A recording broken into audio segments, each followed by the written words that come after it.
most important issue on this planet right now is to protect and conserve biodiversity in the world's oceans. And I don't think people realize just how intimate our connection is with the oceans themselves. Not only do they provide the very foundation of life and control our weather, but life just simply could not exist without a healthy ocean. The real problem, though, is apathy. It's all out of sight, it's all out of mind, and people don't even think about it. But it doesn't matter whether you live in Peoria or on the coast. The fact is, whatever happens in the ocean affects all life forms on the planet Earth. If the oceans die, then civilization collapses. We all die. We cannot live on this planet without the oceans. This is, in fact, not the planet Earth. It's the planet ocean, but because we're a land-dwelling species, we refer to it as Earth. But it is the planet ocean, and the oceans are the heart and the foundation of all life on the planet.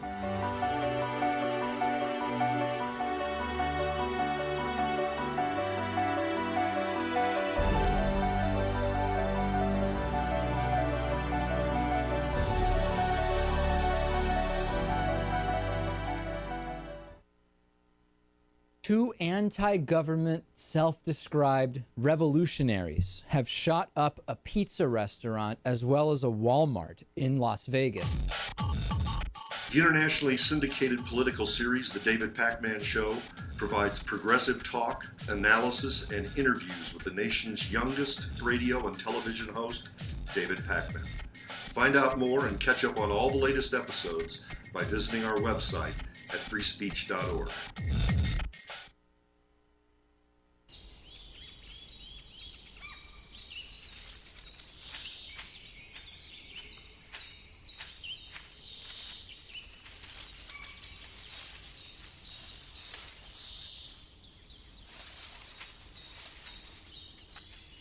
At Earth Justice, we defend the environment in the courtroom. Join our fight. When you take a seat, you take a stand. Earth Justice, because the Earth needs a good lawyer. Tune into Gay USA with hosts Ann Northrup and Andy Hum for in-depth coverage of lesbian, gay, bisexual, and transgender news. Watch Gay USA every week, only on Free Speech TV.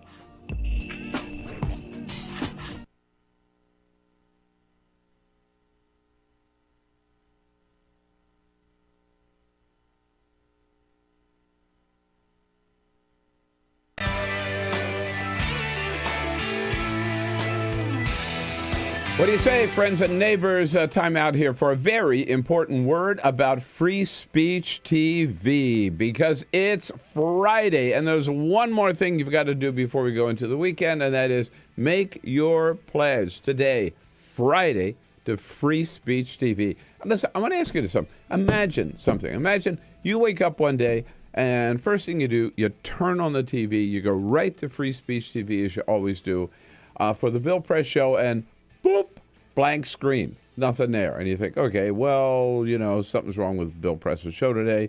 We'll just wait. Then you tune in, Amy Goodman. What? She's not there. Stephanie Miller. She's not there. Tom Hartman. He's not there. David Pakman. He's not there. The whole gang, not there. I'm not exaggerating. That could happen. And it could happen if you don't give us all the help that we need and all the help that you can, because as I've told you so many times, we depend entirely on you. Nowhere else could you, if that happens, nowhere else could you turn to get the same unfettered, unfiltered, totally independent, totally freewheeling news and commentary that you get from Free Speech TV, the only progressive cable channel that's out there anywhere. You'd be, up a creek without a paddle. We know without us, but we're in this together. We bring you the best programming, the best commentary we can every day. We depend on you to keep Free Speech TV on the air with your generous pledges, as generous as you can, and that's why we turn to you. And again, do it today. Please don't go into the weekend. Don't feel bad all weekend because you haven't done it. Go today to Free Speech TV and make your pledge. And we got something coming back to you. If you can help us for $60 a year, that's $5 a month. We'll send you a Free Speech TV travel mug. For $120 a year, double that, $10 a month, we'll send you that travel mug for Free Speech TV, plus a great Free Speech TV t-shirt.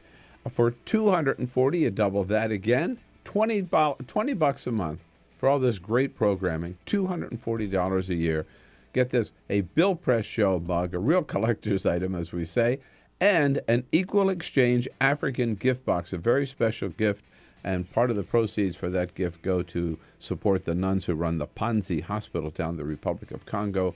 In that gift box, you'll find some coffee from the Congo and a bracelet and some soap and some lip balm and some other good things for $360 a year or $30 a month. The whole shebang, a Free Speech TV mug, 2 Bill Press mugs, and the Equal Exchange African gift box.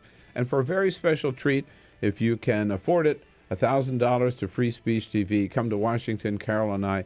We'll go out to dinner with you, take you out to one of our favorite restaurants on the Hill, and the next morning you can come in and join the team, meet all the team, and enjoy the show right here in the studio. The way to make your pledge, and do it today again, on the phone, 877-378-8669. Number again, 877-378-8669. Or go online, freespeech.org. freespeech.org. Please help as generously as you can. And then, once you do that, have a good weekend.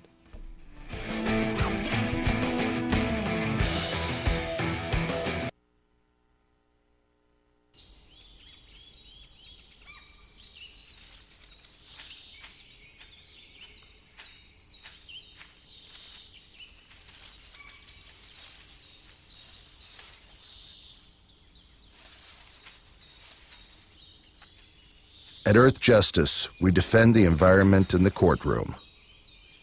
Join our fight. When you take a seat, you take a stand. Earth Justice, because the Earth needs a good lawyer.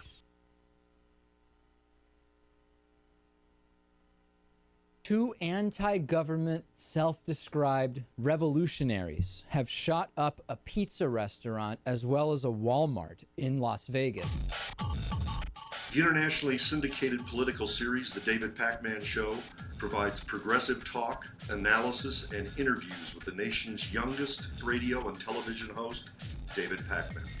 Find out more and catch up on all the latest episodes by visiting our website at freespeech.org.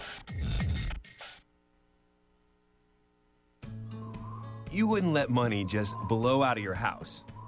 So when your AC or heater is on, make sure the doors, windows, and fireplace flue are shut tight. If you're headed out, turn down the AC or lower the heat by 10 degrees. And always keep your water heater set at 120. A little bit of common sense goes a long way. Get more great tips at energysaver.gov. So, I'm kind of new here, but I've noticed a trend. My human does this funny thing where she goes around and gets all my toys, and then she hides them in that basket by the door. You know, but it's always the same basket, and it's always in the same place. And then she acts so surprised when I find them, but, you know, she's putting them in the same basket. Again. It's like, hello? That's where you put it last time. You were the worst at hide and go seek.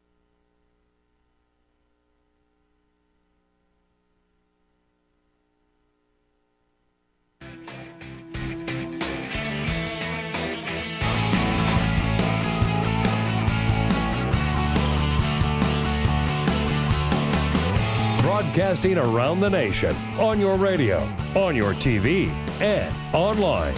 This is The Bill Press Show. Watch out. It's Friday the 13th. Oh, my God. Hey, hello, everybody. But the big thing is, it's Friday. We don't care. Friday 13, 14, 15, 10, 9, you name it. We love Friday. It's our favorite day around the Bill Press Show. Yours too. I'll bet. Happy Friday. And so good to see you on this Friday. Yeah, forget about Friday the 13th. Who's got triskaidekaphobia anymore? Nobody, right? Life goes on. It's still a work day. You can't stay home and blame it on the 13th. Everything goes on as normal, including the Bill Press Show here with you on your local progressive talk radio station. So bright and early on this Friday morning. So good to see you all. And thank you so much for joining us for your our daily take on the news of the day, our commentary on the news of the day, your comments as well. We're there with you on radio, in Radioland. Don't forget those two great radio apps, TuneIn, the TuneIn app, or iHeartRadio. Both are free. If you don't have a progressive radio station, not lucky enough near you, download one of those apps, and then you can join us every single day. And good to have you with us. And nice to see all of you on Free Speech TV as well. The only progressive cable channel anywhere in the country, full-time, 24/7, Free Speech TV. Proud to be there with you on Free Speech TV. And for those of you outside the confines of the United States, we got you covered as well with our video stream. TawkrTV, youtube.com. It's a YouTube channel, youtube.com/Tawker, TAWKRTV.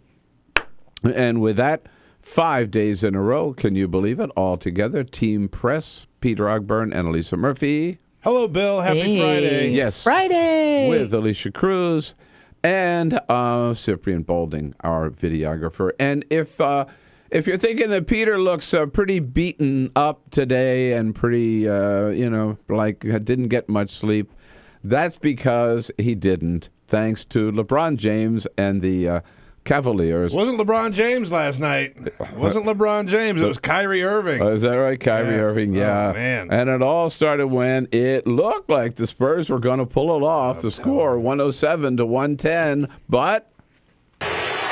Got Parker. Corey Joseph is in. Ginobili on the ball. And Leonard. Kyrie, a three. Fadeaway three. He got it at the buzzer. They'll check it out. Just ruthless. Oh, man. They'll review. It's a tie game at the end of regulation. 5 of 5 3-point shooting for Kyrie Irving. He would end up going 7 for 7. Really? Shooting 3-pointers.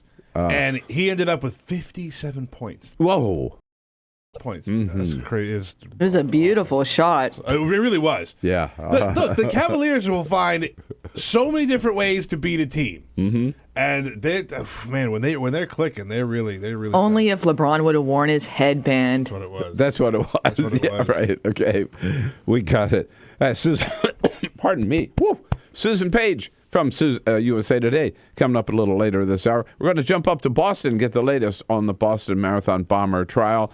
And Lee Saunders, the president of AFSCME, will be with us as well. We got a whole lineup, plus some other guests, mystery guest, we'll call them for now, or TBA. And the latest on Ferguson, Missouri. But first... This is the Full Court Press. Just a couple of other stories making news. Do you remember the slogan, the incredible edible egg? That was the big slogan that the Egg Board used for many, many years. But they have a new slogan. Their new slogan is, wake up to eggs and bacon. All right. Which seems like a natural fit, eggs that's not and a bad bacon. way to start the day. They took it one step farther. Not only are they having their slogan, wake up to eggs and bacon, their pitch man is Kevin Bacon. The actor. There you go. Get your cocktail. Shaken, not stirred. So they have a whole new Kevin print. Bacon. Yep, they have a whole new print and online ad campaign this week, and it's got pictures of Kevin Bacon. He's holding a pan with a couple of eggs in it, with a big sign that says "Wake up to eggs and bacon." He's their new pitch man. What happened to John Hamm? Right? Yeah, exactly. Whole new idea of wake and bake. Wake and bake. Wake and bake. Yeah. I mean, this is his name is his destiny. He was born to be an egg pitchman. Do you remember, like Bill Press? I was born to be a reporter. You were born to be in the media. Right. There Yeah. you go. Yeah, absolutely. Fox News has hired Rob O'Neill. That is the Navy SEAL who claims to have shot Osama bin Laden. He is going to be a military expert that Fox News has hired. We will see him more and more on TV. Now, he's been giving a lot of interviews to Fox, and he's been I know. It was one of the first places he went. Now, there's still a lot of dispute as to whether or not he was the man who actually shot Osama bin Laden, but that's not stopping him or Fox News from getting out there and just kind of billing him as the man who killed bin Laden. Love what he did for our country, but I just hate to see people cashing in that way, on their service. It's a little weird. Yeah. And it is SEAL Team 6. It's not just one man that did anything. Exactly. And a lot of the other members of the SEAL team are pretty pissed off at him for taking all the credit and getting all the glory and now getting all the cash. You know, little girls, or little boys if you like playing with Barbies, but Barbies has evolved, Bill, from not just little dolls anymore. There's a new Barbie that's coming out onto the market. It's called Hello Barbie. It uses speech recognition, and it connects to Wi-Fi. So you press a button on Barbie's belt buckle, it will record what you say and send it up to the cloud. So it's saved, and then Barbie will continue to learn more and more and more about the child that's using it. This is a little creepy. I think it's a lot creepy. A lot creepy is what it is. Right. Barbie is alive and well in the 21st century. No, I'd rather have a new Apple Watch. Artificial intelligence. Yes, exactly. Okay, give me a choice between carrying this little doll around or my Apple Watch. I'll take the Apple Watch. But there's also a real serious issue here within, the safety of children using it, right? Because it's just going to be kids just putting stuff out there. I don't know. I don't like it. And you think Hello Kitty's going to get angry because that's kind of taking on the name there. Oh, yeah, sure. No. Hello, Barbie. All right, no, that's not going to last long. We won't give that much time on much shelf time. That'll be the last you hear of it. Yeah, for sure. Hey, all eyes on Ferguson, Missouri still today, and it's such a tragic situation out there. Fortunately, the officers shot. They were not life-threatening injuries. They were serious, but they have been released from the hospital, and they're doing okay. But what the real setback is, the setback to the signs of progress in terms of improving the climate, the racial climate there in Ferguson, Missouri, and hopefully in other towns in not only in Missouri but across the country.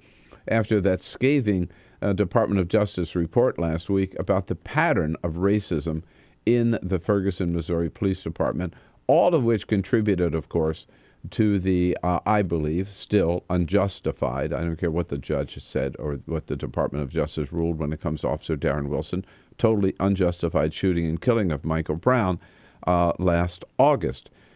But dealing with all of that and dealing with all the protests and dealing with the investigation, and the Department of Justice report came out again, which was so just totally condemned the practices and the policies and the whole culture of the Ferguson Police Department. We saw some things happening. We see the city manager resigning. We see the police chief resigning. We see one of the judges who was involved in that case resigning. And so it was really kind of a sign of hope. And then with some police officers standing in front of the police department a couple of nights ago, some hood, some thug fires, shots ring out, 4 shots ring out, and 2 police officers are shot, and suddenly we're all back in the soup again. But this time, I think it's different. This time, the condemnation of that shooting has been across the board, almost, and we'll get to that in a second, almost universal. President Obama even talked about it last night on Jimmy Kimmel, said these guys are criminals and there's only one thing to do, and a huge manhunt is underway on the part of the Missouri Police, State Police, and the St. Louis Police Department and the Ferguson Police Department. It was not, the shots were, they've determined now, were not fired from the protesters who were near the police department, the ones who were there just saying, we need more change, we need more change. They came from a residential area in back of the where the protesters were gathered. President Obama last night again saying these are criminals, we have to hunt them down. Whoever fired those shots shouldn't detract from the issue. They're criminals. They need to be arrested. And the president said, legitimate reasons for protesting and opposing what was happening with the Ferguson Police Department, but this is never to be condoned or excused or defended in any way. What had been happening in Ferguson was oppressive and objectionable and was worthy of protest. But there was no excuse for criminal acts. No excuse at all for criminal acts. Eric Holder was even more blunt, the Attorney General of the United States yesterday, when he talked about it and said what he thought about whoever fired these shots. What happened last night was a pure ambush. This was not someone trying to bring healing to Ferguson. This was a damn punk who was trying to sow discord in an area that is trying to get its act together. A damn punk. Well said. Yeah. Well said, Mr. Attorney General. And as the Attorney General pointed out, this is really it's clear why this guy did this. This really disgusting and cowardly attack might have been intended to unravel any sense of progress that exists, but I hope that that does not, in fact, happen. And as I said, the police departments together have been conducting a thorough search of that area. They did bust into one house and ended up arresting where they thought the shots might have been fired from, or believed they were fired from. They arrested 3 people, took them in for questioning. They took them in for questioning. No arrests were made, so apparently they were not the guilty party. No one of them. But what's really troubling is, in the light of this, so this is the opportunity, I think, really to get beyond the racial divide in Ferguson and to start moving forward. And it's going to take a long time to change that culture around. And some people pointed out a lot of it's going to take political change, where African Americans, running for office there, maybe a new African American police chief, certainly more African Americans on the police force in Ferguson, Missouri. But this looked like change was coming, and I think this shooting, as tragic as it is an opportunity now for that community to come together, all elements of that community to come together and say, okay, we've had our moment of disgrace. Now let's move forward together and make people proud of Ferguson again. Everybody is kind of on board on that, except you do get this. Here is one protester who talked to reporters. His name is Ivory Ned. This is the kind of attitude that we cannot accept. That I don't know, and I don't even wish to disclose it because if I knew, I wouldn't tell. Doesn't know who did it, but if he knew, he wouldn't say it. Why the hell not? How could you cover up something like that, right? I mean, that whole thing to me is so... I find it hard to understand anybody with that attitude, and I certainly, could not accept that. But I bet he's not the only one. I guarantee he's not the only one. And as bad as that is, equally bad is, guess who else is shooting off his mouth about Ferguson, Missouri now? Rudy Giuliani. Oh, please. As if we haven't had enough of Giuliani. They didn't kick him out after after last 2 weeks ago saying President Obama doesn't love America. Rudy Giuliani came out and made a couple of statements yesterday. Number one, that any police officer who is shot in the United States of America, the blood is on the hands of Barack Obama. Of course, because he says it all goes right to the top. Not to the police chief, not to the mayor, not to the governor, all the way up to the president of the United States. So Barack Obama is responsible that Michael Brown got killed in Ferguson, Missouri. And not only that, number two, Rudy Giuliani said that police officer did his job. Rudy Giuliani, who knows more about it than anybody else, right? Clearly. Yeah, clearly. He said that Michael Brown was trying to rob the police officer. The police officer did his job. And he says that Officer Darren Wilson should be commended for shooting and killing Michael Brown. This is just what we need. Again, just when things are maybe settling down a little bit, things are starting to move in the right direction, we got these shots fired, they're going to take care of that. Then you got Rudy Giuliani here throwing gasoline on the flames again, saying Darren Wilson is a hero. He ought to be commended for this. This, I think... Rudy Giuliani just put him on a plane to, I don't care where, Siberia, someplace, the most remote place you can think of, and just leave him Get there. him out of here. Yeah. But that I think no food, no sums up- water, just leave him there. This sums up why there's so much tension, I think. Because guys like Rudy Giuliani can get away with saying that type of stuff. He'll be on TV again. Yeah, he's all over. He'll be on all over Fox again. News this morning. People will be talking about I saw him. they were talking about him on MSNBC this morning. Yeah, and people will take it seriously. Yeah, Some right. people will. Sure. Yeah, there it is. So, yeah, I get why there's tension. I get why people are upset. Right, yeah. And that's going to make it all the harder to move forward. What's the spotlight on Ferguson, Missouri again? some promise of hope, but also some troubling elements to it still. What's your take? 866-55-PRESS. Let's talk about it here on this Friday on the Bill Press Show. 866-55-77-377. This is the Bill Press Show.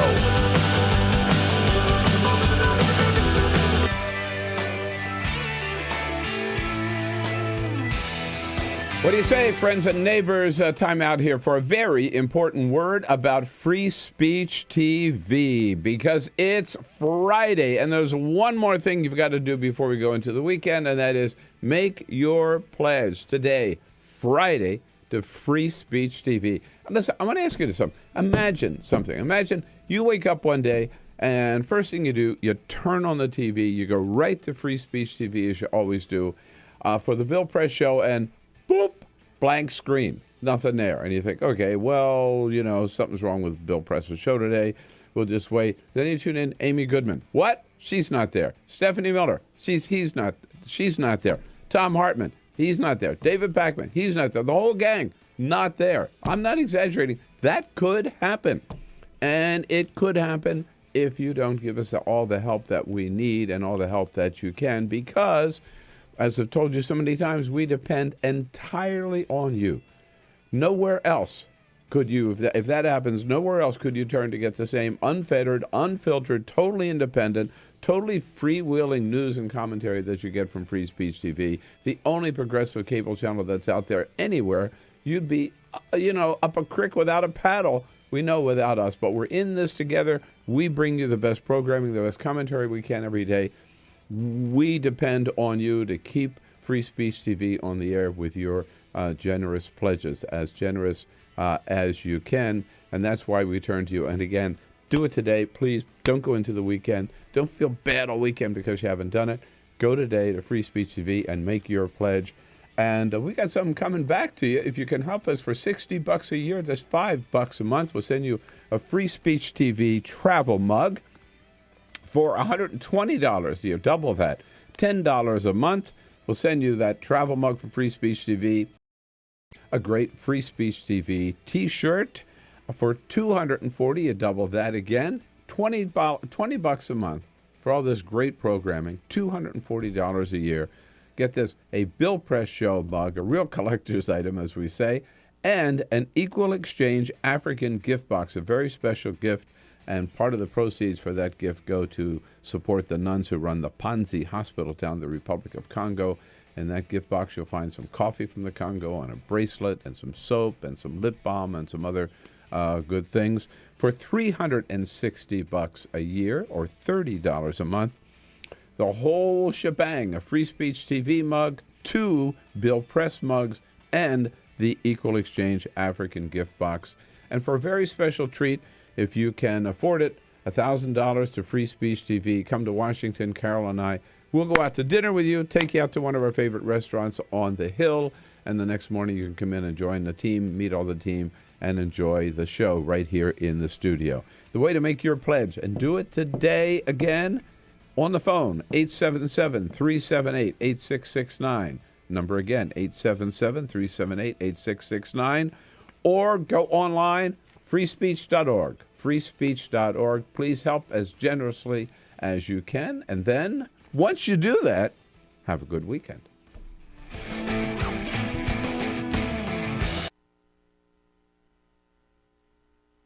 What the frack? What the frack? What the frack? What the frack? President Obama, are you fracking kidding me? Reopen the EPA studies. In Texas, Wyoming, and Pennsylvania. Fracking pollutes our oceans. Fracking poisons our water. Fracking makes climate change worse. Fracking relies on toxic chemicals that cause cancer. Ban fracking now. Ban fracking now. Go on.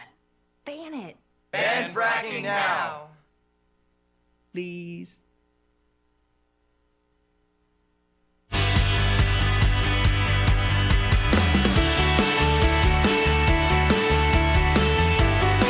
This is the Bill Press Show. It is 26 minutes after the hour now. Yes, indeed. Headline in the New York Times today on just what we're talking about. Ferguson shots are a setback in its progress. talks about one city councilwoman who has, she's been really kind of going against the tide out there, has been very critical of the city manager, very critical of the police chief, very critical of the judicial system out there, and very much in support of the protesters, the nonviolent protesters. And with these shots, she just said, okay, I've had it. This is enough. This is the end of the road. We got to stop this stuff. We've got to pull together. I think this is the time to do it and not let these shots disrupt that or derail that forward motion. Let's say hello to Paul out in Lucerne, California. Hello, Paul. Hey, Bill. Yeah. Well, Rudy Giuliani's just a typical example of the grand old party of traitors. That's all they are. I mean, can you believe Giuliani making this? I mean, he's got to know better. I mean, I know he thrives on making headlines and stirring things up, but that's irresponsible. Yeah, but you're right, Paul. He's the GOP member. He either ran or was going to run for president. He ran for president. Yeah. He was a candidate and bombed out spectacularly. Right. But, I think probably... Thanks, Paul. 80% of Americans jumped on Rudy and said that he was out of line for President Un-American. Yeah. But there was 20% who thought it was great. Mm-hmm. Yeah. But there's certainly a faction out there that thinks he's speaking truth with this kind of garbage. Yeah, I often wonder, who are the people who hire him as a business consultant? Because he's got this pretty successful business. I mean, I would never take his advice on This is the Bill Press Show.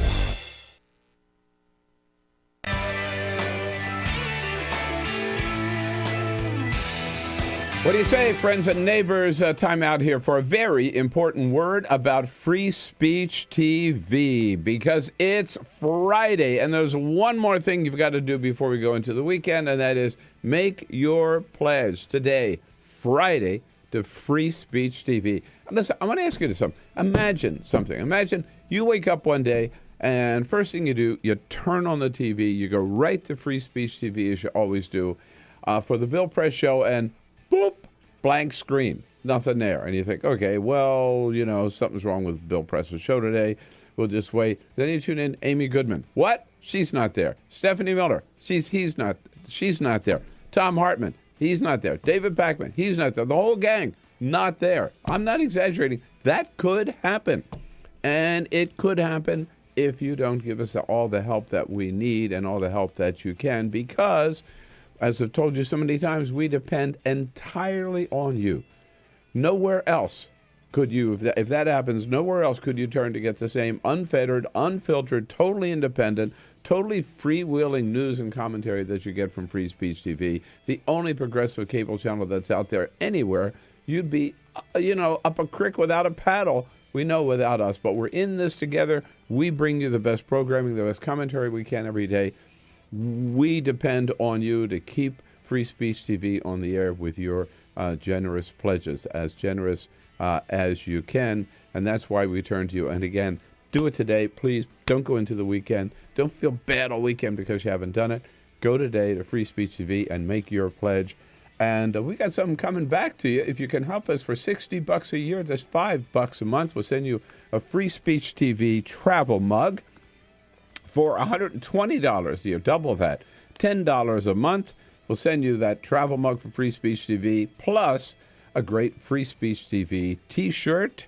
For $240, you double that again, $20 a month for all this great programming, $240 a year. Get this, a Bill Press Show mug, a real collector's item, as we say, and an Equal Exchange African gift box, a very special gift. And part of the proceeds for that gift go to support the nuns who run the Panzi Hospital down in the Republic of Congo. In that gift box, you'll find some coffee from the Congo and a bracelet and some soap and some lip balm and some other good things. For $360 a year or $30 a month, the whole shebang, a Free Speech TV mug, 2 Bill Press mugs, and the Equal Exchange African gift box. And for a very special treat, if you can afford it, $1,000 to Free Speech TV. Come to Washington, Carol and I. We'll go out to dinner with you, take you out to one of our favorite restaurants on the Hill, and the next morning you can come in and join the team, meet all the team, and enjoy the show right here in the studio. The way to make your pledge, and do it today again, on the phone, 877-378-8669. Number again, 877-378-8669. Or go online, freespeech.org. Freespeech.org. Please help as generously as you can. And then, once you do that, have a good weekend.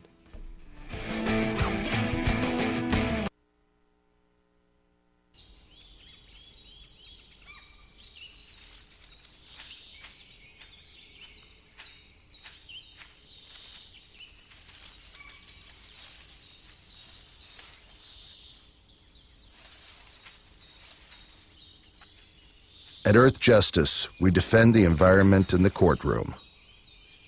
Join our fight. When you take a seat, you take a stand. Earth Justice, because the Earth needs a good lawyer.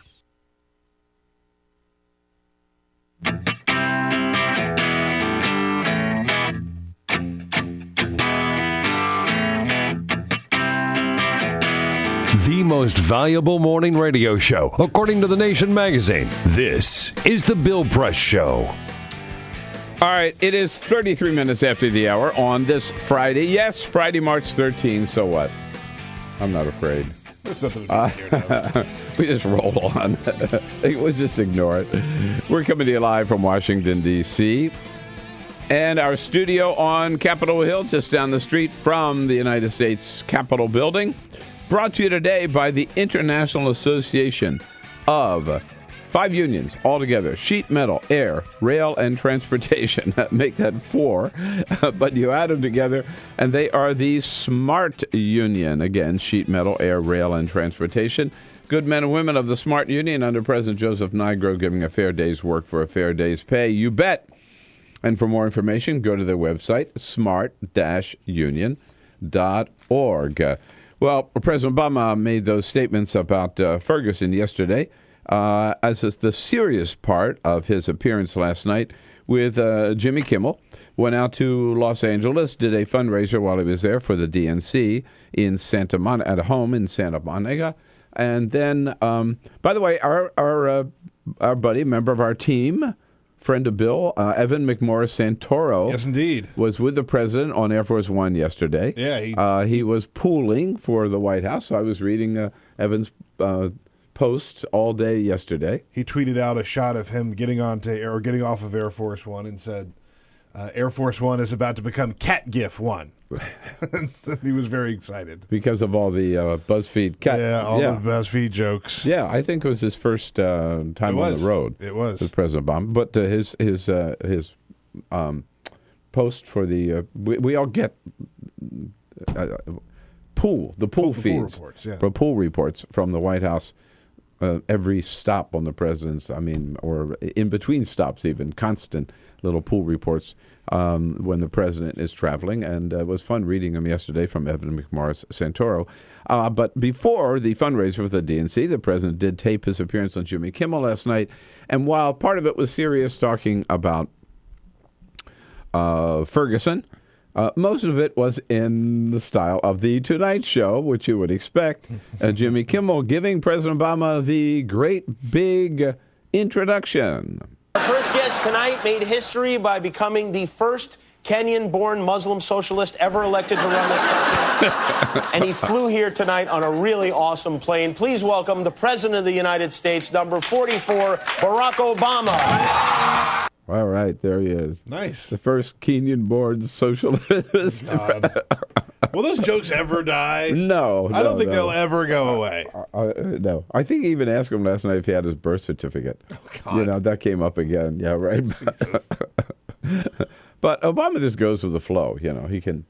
Well, it's like I had that story earlier this week. Fortunately, yes. That story earlier this week. Joel McHale, who does stand-up comedy, said the problem with doing stand-up comedy or trying to be funny around President Obama is he's just so damn good at it. Mm-hmm. His timing is amazing. Yeah.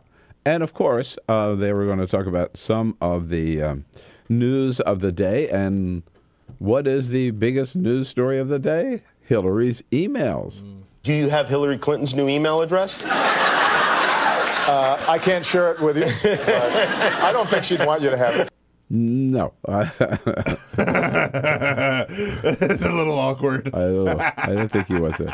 I'm not sure the president's still exchanging emails with Hillary Clinton. I don't think so. I don't think he is. All right, Hillary, let's get it straight before I respond to this email. Yeah. Is this personal, or is this official State Department, or former? Is there a special email server for ex-secretaries of state? Yeah. Mm-hmm. What are the ground rules here? Oh, and then man. Jimmy Kimmel has this little feature of the show, right, where people read mean tweets about themselves. Yeah. It's sort of like this is his version of the David Letterman. A lot of people have done 10 this. top reasons why. Yeah. Right. Yeah, a lot of people do. Kimmel didn't invent You get the a mean little tweets shtick. thing. They just make people read mean tweets that people have written about them, and then they Mhm. have to read what people are actually saying about them online. Yeah. Which, by the way, I have always found very funny. I mean, I've gotten some really, and still do, really ugly, mean, personal, nasty letters, emails, tweets in my life. Yeah. I carry some of them around with me. Usually when I'm giving speeches, I just read them because they're,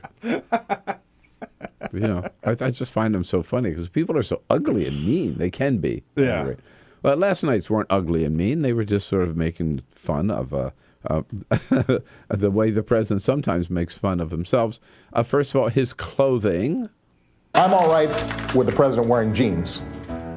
I'm not all right with the president wearing those jeans. What do they call the mom jeans? Mom jeans. Mom yeah. jeans. Mom jeans. Mom jeans. Yeah, right.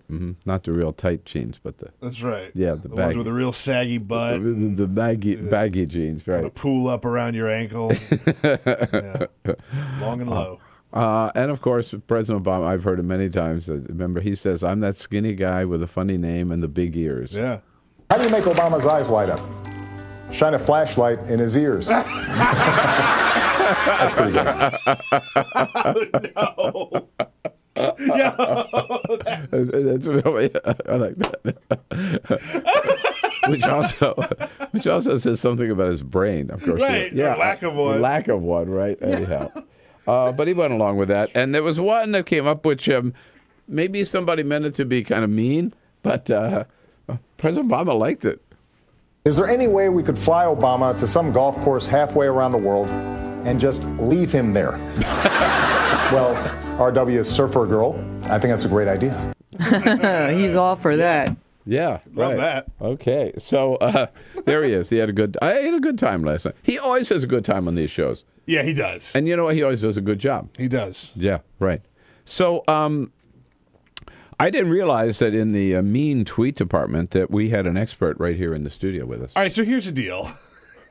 This everyone. Peter, look. How could you do that to the president of the United States? I didn't with the president. It had nothing to do with the president. So these mean tweets. Thank God for that. These We'd have the mean Secret Service busting in here.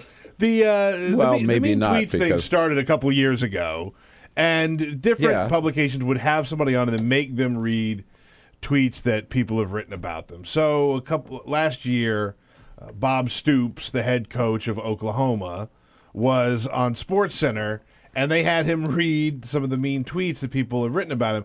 And I happened to have been one of them. No. But because it was during a game that they were beating Alabama. And I tweeted they were that, beating Alabama. Yeah. Right. Ooh, the plot thickens. I don't like Bob Stoops anyway. I've never liked Bob Stoops. But if I wrote a tweet. How dare he? I wrote a tweet that said, Bob Stoops has a face that's perfect for slapping. And they made him read it on air. Because he's just got this little puss, this horrible little face on him. That's Sugar Pie Ogburn, actually, those beautiful words there. That's right. You can follow me on Twitter at Sugar Pie. No. And so I wrote, so on Sports, they go, oh, here's one from Peter Ogburn. And he had to read it. He had to read, Bob Stoops has a face perfect for slapping. He didn't laugh. But you gave your real name? Well, I mean, I tweeted it from my account. But why wouldn't you have a pseudonym for mean and nasty tweets? Well, no, I just wrote it out there. I stand by that. It's part of the charm. I stand by that. I'd say it to his face, which, by the way, perfect for slapping.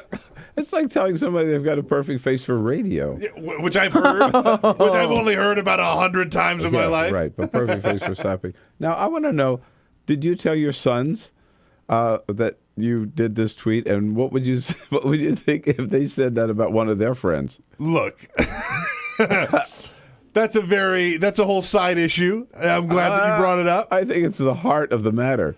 Somebody was in the heat of a moment. Yes. And was very upset at his team losing, tweeted that out. I would tell the kids, passion is very good to have, but it's also, you should learn how to regulate it. Right. Learn how to contain it. That's right. Learn how to restrain yourself. And Daddy's still working on that. Daddy has look, Daddy's got a lot of unchecked anger. Okay? Daddy is still working on that. My anger is unchecked except when they're beating my team. That's right. Right. Okay. That's right. Okay. Big enough man to admit that. Susan Paige, Washington Bureau Chief for USA Today, standing by. Also host of Capital Download on WUSA 9 here in Washington, D.C. Standing by to join us in the next segment. This is the Bill Press Show.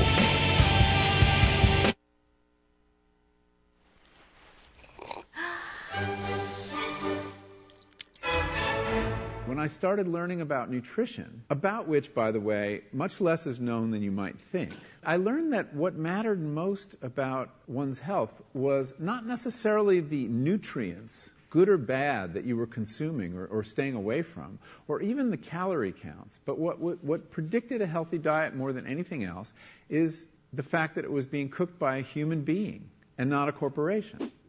Corporations cook very differently than people do. They use vast amounts of salt, fat, and sugar, much more than you would ever use in your own cooking. And the reason they do that is those are three incredibly attractive and incredibly cheap ingredients. And when they're layered properly, as in a chip or pastries and forms of junk food, they're incredibly addictive. They really press our buttons. They activate our dopamine network, our cravings. And in fact, people in the industry, they don't talk about addiction in the food industry, even though they traffic in addiction. They talk about craveability. It's the same thing. And snackability is another term they use. It's a lovely word. And then the last point about corporate cooking that's important to understand is they cook different stuff than you do at home. What they're good at, in general, they don't cook that well, but things like chips, they cook incredibly well. And here's a classic food that if you make it yourself, if you've ever made French fries, you have to wash the potatoes, you have to peel the potatoes, you have to slice the potatoes, you have to fry them in a lot of oil, you have to spatter your entire stovetop, you have to clean up, and then you have this pot of oil you have to get rid of. I mean, it's really difficult, and it's a pain. They're wonderful, but it's a pain.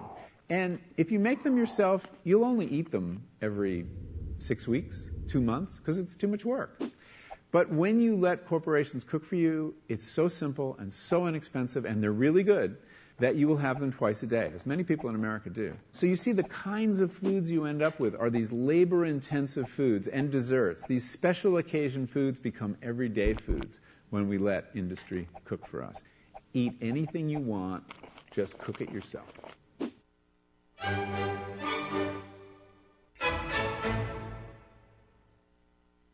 So, I'm kind of new here, but I've noticed a trend. My human does this funny thing where she goes around and gets all my toys, and then she hides them in that basket by the door. But it's always the same basket, and it's always in the same place. And then she acts so surprised when I find them, but, she's putting them in the same basket. Again. It's like, hello? That's where you put it last time. You were the worst at hide and go seek.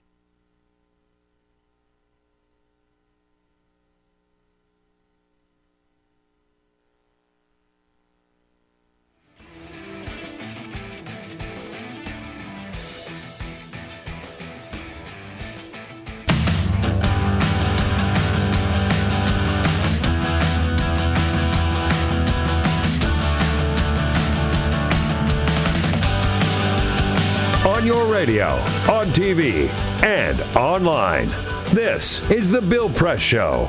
Okay, 14 minutes now before the top of the hour on this Friday, the Bill Press Show. And, there's some people, nothing prevents from showing up, doing their job. Not snow, not sleet, not rain, not even Friday the 13th.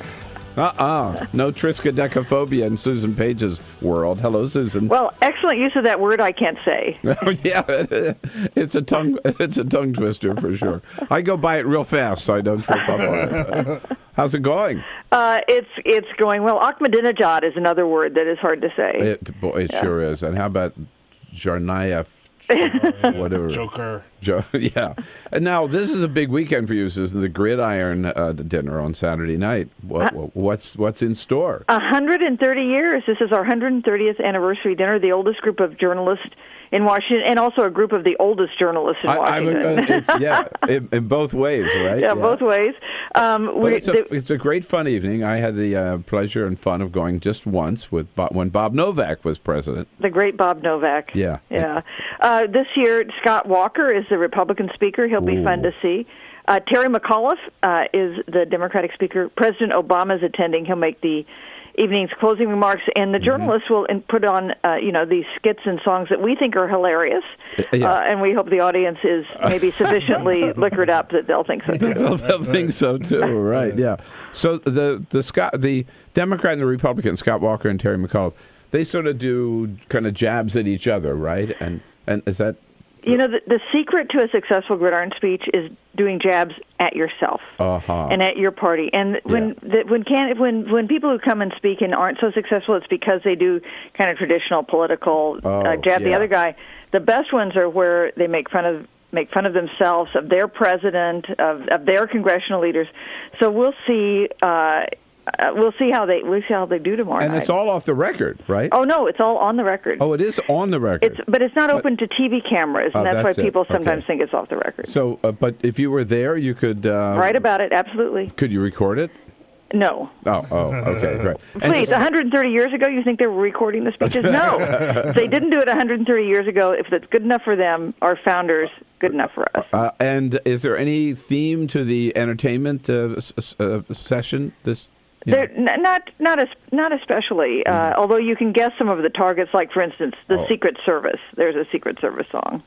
There might be an email song too. No. Well, there are email references. Oh, I got it. We're not that nimble, We got to write the songs and practice them. Things need to happen a couple weeks out for us to really get around to them. So speaking of emails, did former Secretary of State Hillary Clinton put that issue behind her this week with her news conference? Well, no. Yeah, in a word, right. Don't you think we'll be talking about this for, maybe another year? Totally. Absolutely, yeah. And there'll be investigations, don't you think, and subpoenas, and already a subpoena, I guess, by the Benghazi committee. But, I talked this week with Madeleine Albright, the former Secretary of State, and I said... Love her. She's great. I said, how did you handle emails when you were Secretary of State? And she said, I didn't have emails. I didn't have a cell phone. She said, I said, well, why didn't you? And she said, well, I was born somewhere. I went to college somewhere between the invention of the iPad and the discovery of fire. I can't believe, it wasn't that long ago that she was Secretary of State. We all had, they weren't like today's smartphones, but we had cell phones. Yeah. We had email. She said the State Department, when she took over, was pretty much in the dark ages when it came to technology, and it was really later with Colin Powell that it got upgraded in a way that there was more common use. And of course, it's true. It's easy to forget what a recent thing email as a ubiquitous means of communication is. Well, it is. It's also hard to imagine, even though we did survive through years of it. It's hard to imagine the day before cell phones and email, isn't it? How did we communicate? I don't know. And who did we talk to when we were alone? How did we fill all that downtime without our smartphones? I just had to think and stuff. My favorite show on television is The Americans. Russian spies in the 1980s. And the way they had to communicate is hilarious because, of course, they didn't have cell phones. And they didn't have digital communications. And they had, they were practically, using the Pony Express. Right. Susan Paige is with us. She is not only the Washington Bureau Chief for USA Today, she is co-host of Capital Download on Sundays, 8:30 a.m. here in Washington, D.C. on WUSA 9, and of course you can stream it nationwide.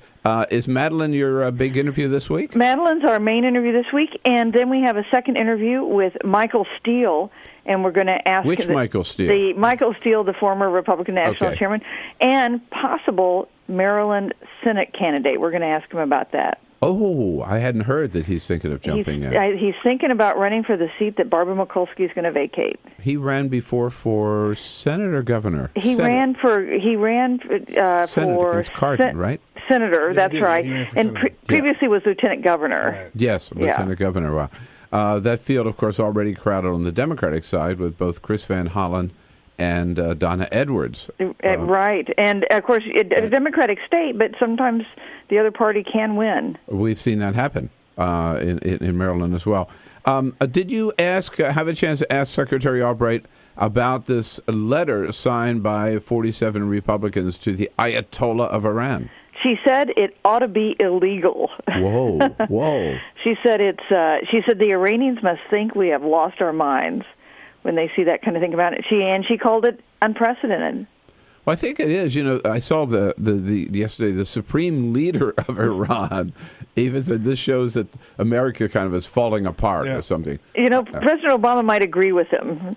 Yeah. It is on foreign. I mean, we've had really fierce domestic politics for years now, but this is new stuff on foreign policy. Netanyahu's speech, this letter, really crossing lines that haven't been crossed before. The thing that I find most stunning about this letter is that it was all put together by Tom Cotton from Arkansas, and who has been in the Senate all of 60 days. And has not yet made his maiden speech. No. And so Mitch McConnell and John McCain and Richard Shelby and Chuck Grassley and all these people have been there for decades, right, are following the lead of a kid who probably could not tell you where the men's room is in the Senate. And look at this. Just 7 Republicans didn't sign the letter, but really some of the more thoughtful Republicans, including Bob Corker, who's not exactly a liberal, and who's been following the Iran negotiations closely since he's chairman of the Foreign Relations Committee. And I love that John McCain says, maybe we should have talked about this a little more before we signed it. Words to live by. Duh. All right. Well, Susan, you will shine, I'm sure, Saturday night. And we look forward to getting the full report next week. Thanks, Bill. And we'll see you Sunday. Great. Okay, 8:30 a.m. on WUSA 9 with Madeline Albright, Susan Paige, Washington Bureau Chief for USA Today, usatoday.com. This is the Bill Press Show. What gets you into college? Good SAT scores? High GPA? Lots of extracurriculars? Sure, but what you really need is money. If you don't have the cash, you'll need a loan. And we mean huge student loans because the cost of college has risen 1,000% in the last 30 years. This means big money for the banks that collect fees and interest. Now, millions of young people are starting their adult lives with an average of $29,000 of loans on their backs. Altogether, we're talking $1.2 trillion in student debt. And more people are finding it impossible to pay them back. Welcome to the student debt crisis. The increasing demand for higher education and cuts to state funding gave colleges a huge incentive to keep inflating prices. I graduated about a year ago, currently in $35,000 of debt. I am in debt about like $25,000. I owe $23,000. I owe over $50,000 in student loans. 38.8 million Americans owe money on a student loan. And the biggest names in banking are making huge profits off the booming student loan industry. Sallie Mae, the largest provider of private student loans, made $949 million last year. They only give you about 6 months to look for a job. You have to start paying back the loan. It's very pressuring, especially nowadays. It's very hard to find a job. Over half of the students graduating in 2012 could not find a decent paying job. They either had low-wage jobs or unpaid internships or were unemployed altogether. So you can't make the payments. You start incurring late fees. which makes the loan even harder to pay off. And it stays with you for years, even decades. Right now, a third of the people who started repaying their loans are delinquent or in default. That's 13.7 million people, more than the populations of Chicago, New York, and San Francisco combined. Worse, it's not just the borrowers who are in trouble. Many loans require co-signers. So if the student is unable to pay, that co-signer, a father, a mother, or a grandparent, is now on the hook. Even a grandparent's Social Security benefits can be garnished to pay the loan. We should have an answer to this. If you get really behind in your car payment or your credit cards, you can file for bankruptcy.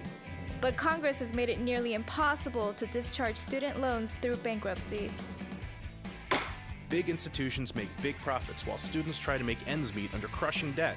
Is this how we want our education system to work? The whole point of going to college is to get the career you want, but lately that's been discouraged because no one can afford school. You get a job just to pay off your student loans. We need higher education, not higher debt. Sign up to end the student debt crisis at higherednotdebt.org.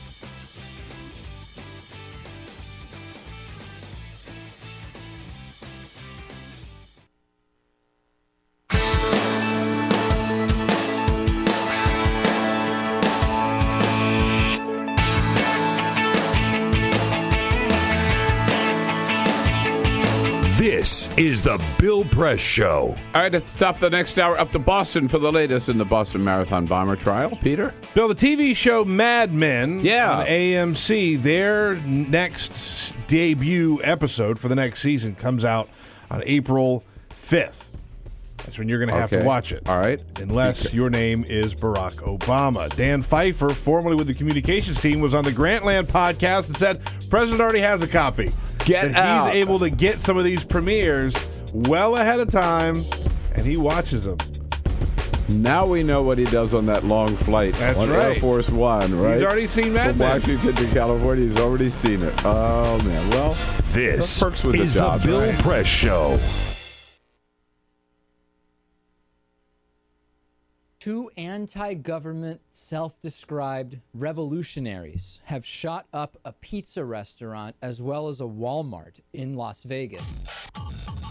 The internationally syndicated political series, The David Pakman Show, provides progressive talk, analysis, and interviews with the nation's youngest radio and television host, David Pakman. Find out more and catch up on all the latest episodes by visiting our website at freespeech.org.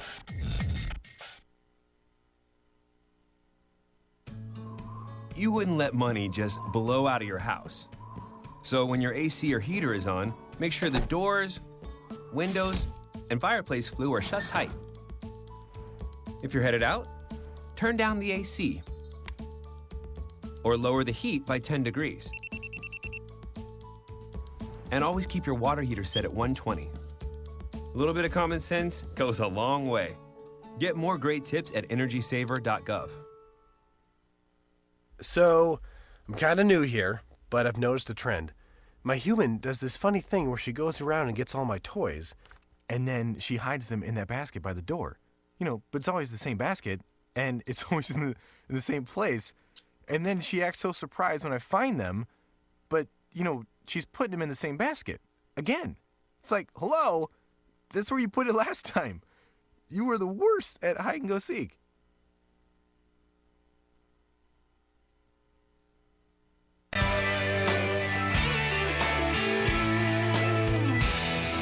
What do you say, friends and neighbors? Time out here for a very important word about Free Speech TV, because it's Friday, and there's one more thing you've got to do before we go into the weekend, and that is make your pledge today, Friday, to Free Speech TV. Listen, I want to ask you something. Imagine something. Imagine you wake up one day, and first thing you do, you turn on the TV, you go right to Free Speech TV, as you always do, for the Bill Press Show, and boop, blank screen, nothing there. And you think, okay, well, something's wrong with Bill Press's show today. We'll just wait. Then you tune in, Amy Goodman. What? She's not there. Stephanie Miller. She's not there. Tom Hartman. He's not there. David Pakman. He's not there. The whole gang, not there. I'm not exaggerating. That could happen. And it could happen if you don't give us all the help that we need and all the help that you can, because, as I've told you so many times, we depend entirely on you. Nowhere else could you, if that happens, nowhere else could you turn to get the same unfettered, unfiltered, totally independent, totally freewheeling news and commentary that you get from Free Speech TV, the only progressive cable channel that's out there anywhere.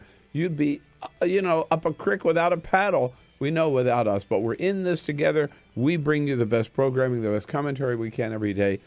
We depend on you to keep Free Speech TV on the air with your generous pledges, as generous as you can, and that's why we turn to you. And again, do it today. Please don't go into the weekend. Don't feel bad all weekend because you haven't done it.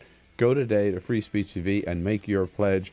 And we got something coming back to you. If you can help us for $60 a year, that's $5 a month. We'll send you a Free Speech TV travel mug for $120 a year, double that. $10 a month. We'll send you that travel mug for Free Speech TV, plus a great Free Speech TV t-shirt for $240. You double that again. $20 a month for all this great programming, $240 a year.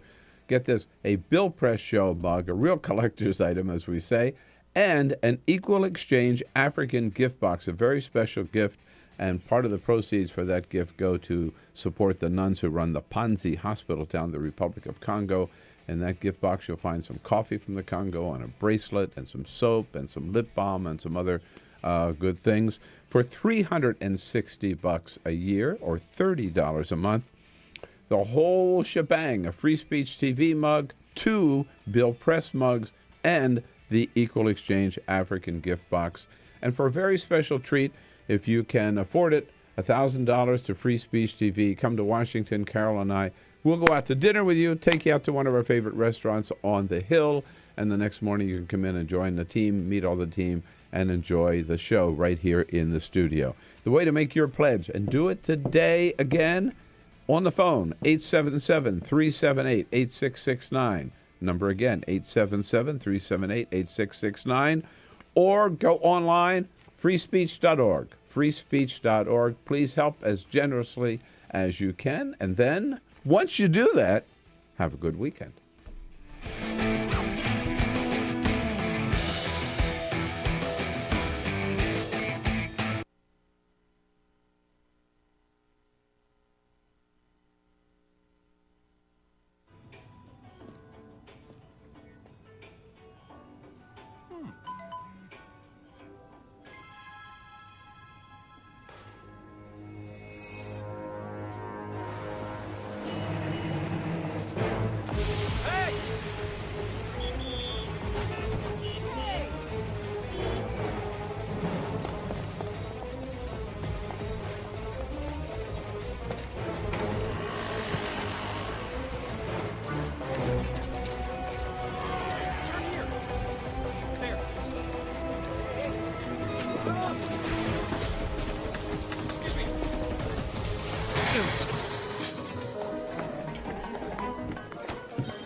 So, same time next week?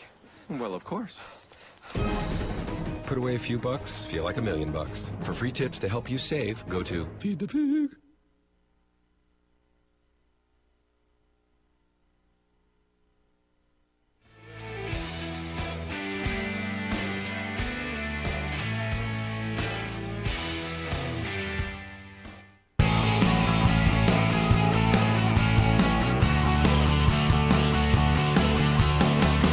Broadcasting around the nation, on your radio, on your TV, and online. This is the Bill Press Show. Friday, March 13, but don't worry about it. It's just another Friday. It's a great Friday, however, because it's the end of the week. We love it that way. Hello, everybody.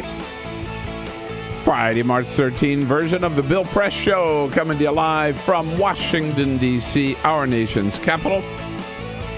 Right here on Capitol Hill is where you find us. Our House will be back in session next week. It's been pretty quiet around Washington this week. And next week, Mitch McConnell promises a vote on the confirmation of Loretta Lynch as the next Attorney General of the United States. And in Israel on March 17, St. Patrick's Day, Bibi Netanyahu will find out if he's been reelected for a fourth term. The latest polls this morning show that he is behind in the polls. But, of course, in his reelection TV ads, he is using footage of his address before a joint meeting of the United States Congress, which we all knew was why he came here in the first place. Yeah. It's just part of his reelection effort. Great to see you on this Friday. Thank you for joining us. It's the Bill Press Show on your local progressive talk radio station, on Free Speech TV, both nationwide and worldwide on our video stream, TawkrTV YouTube channel, youtube.com/TawkrTV. Peter Rockburn and Elisa Murphy lead up our team here this morning. Happy Friday, Bill. Hey, good morning. Hey, what about it with Alicia Cruz? You got a comment? Give us a call at 866-55-PRESS. You want to take a look at us? Cyprian Bolding, he makes that possible. Our videographer keeping us looking good on Free Speech TV and TawkrTV, youtube.com/TawkrTV. Lots going on today. We will start off the hour by jumping up to Boston to get the latest on the Boston Marathon bomber trial. Lee Saunders, the president of AFSCME, will be along with us, one of the great labor leaders of this country. Ken Walsh with the U.S. News and World Report, former White House, has written a couple of books about the White House, including a great book about Air Force One, has a new book out called Celebrity in Chief, and he'll be joining us as well a little bit later in this hour. All of that coming up, plus your calls, your comments. But first, this is the Full Court Press. So just a couple of other stories making news. I can't imagine what could possibly go wrong with this next story. Russia and North Korea have announced that they will deepen economic and political ties under what they are calling, quote, the year of friendship. No way. Yes, North Korean state media said the two countries had agreed to make 2015 a year of friendship to mark the 70th anniversary of Korea's liberation and the victory in the Great Patriotic War in Russia, references to the defeats of Japan and Nazi Germany in 1945. So what could go wrong? It's just Russia and North Korea working together, trying to make the economic and political power more important. Vladimir Putin and Kim Jong-un. What could go wrong? Sounds great. Match made in heaven. You remember Dr. Nancy Steinerman, NBC News doctor, who broke her curfew and she had possibly... With the Ebola thing. Yes. That's she had been around someone who had Ebola. There was a sort of... She was supposed to be quarantined, and she was spotted going out and getting some food. Well, NBC has severed their ties with Dr. Nancy Steinerman. Whoa. She is no longer Well, she's been around a long time, NBC, too, right? yes. She was their chief medical correspondent. She hasn't been back on the air since September, but yeah, she's leaving. She is no longer with NBC News. Not her choice, in other words. That sounds like that's the case. And we go to Richmond, Virginia, where Cass Overton, a nice 75-year-old woman, was out for a walk in the Botanical Gardens, the Lewis Ginter Botanical Gardens, a garden I've been to before, when she was attacked by a raccoon. A rabid raccoon. She was by herself, sweet little old lady. She didn't know what to do. She fell to the ground, and the raccoon came closer to her, and she said, I did what I had to do. She strangled the raccoon with her bare hands. Oh, my gosh. A self-professed animal lover said that she has a couple of cats and a dog on her own. She could never imagine doing it, but she grabbed the raccoon by the neck with both of her hands and killed it choked it until it was dead. Oh, no. She had to. She didn't have to. Well, what do you mean she didn't have to? She's been attacked by a rabid raccoon. You can run away from a raccoon. A 75-year-old woman running She's away on from the a ground, rabid right? raccoon. If she could strangle it, she It took could her run down away to the from ground. it. It tripped her up. I've been held hostage by raccoons. They can be scary. I killed a raccoon with my bare hands. I had to once. I'm not kidding. I'm not Come on, saying- Peter. You don't have an excuse. I'm not telling you why. I will get into the story. I don't want to hear any more about killing raccoons. Rabid raccoon. It was They confirmed that it had rabies, so it was going to hurt somebody. The world is better off without this rabid raccoon. I'm taking it you don't like Old Yeller, Bill. I'm an animal lover. I'm not going to go strangle a raccoon for fun, but she had to. She had no other choice here. I said I don't want to hear any more about this rabid raccoon. You're on the team. I'm on the raccoon side.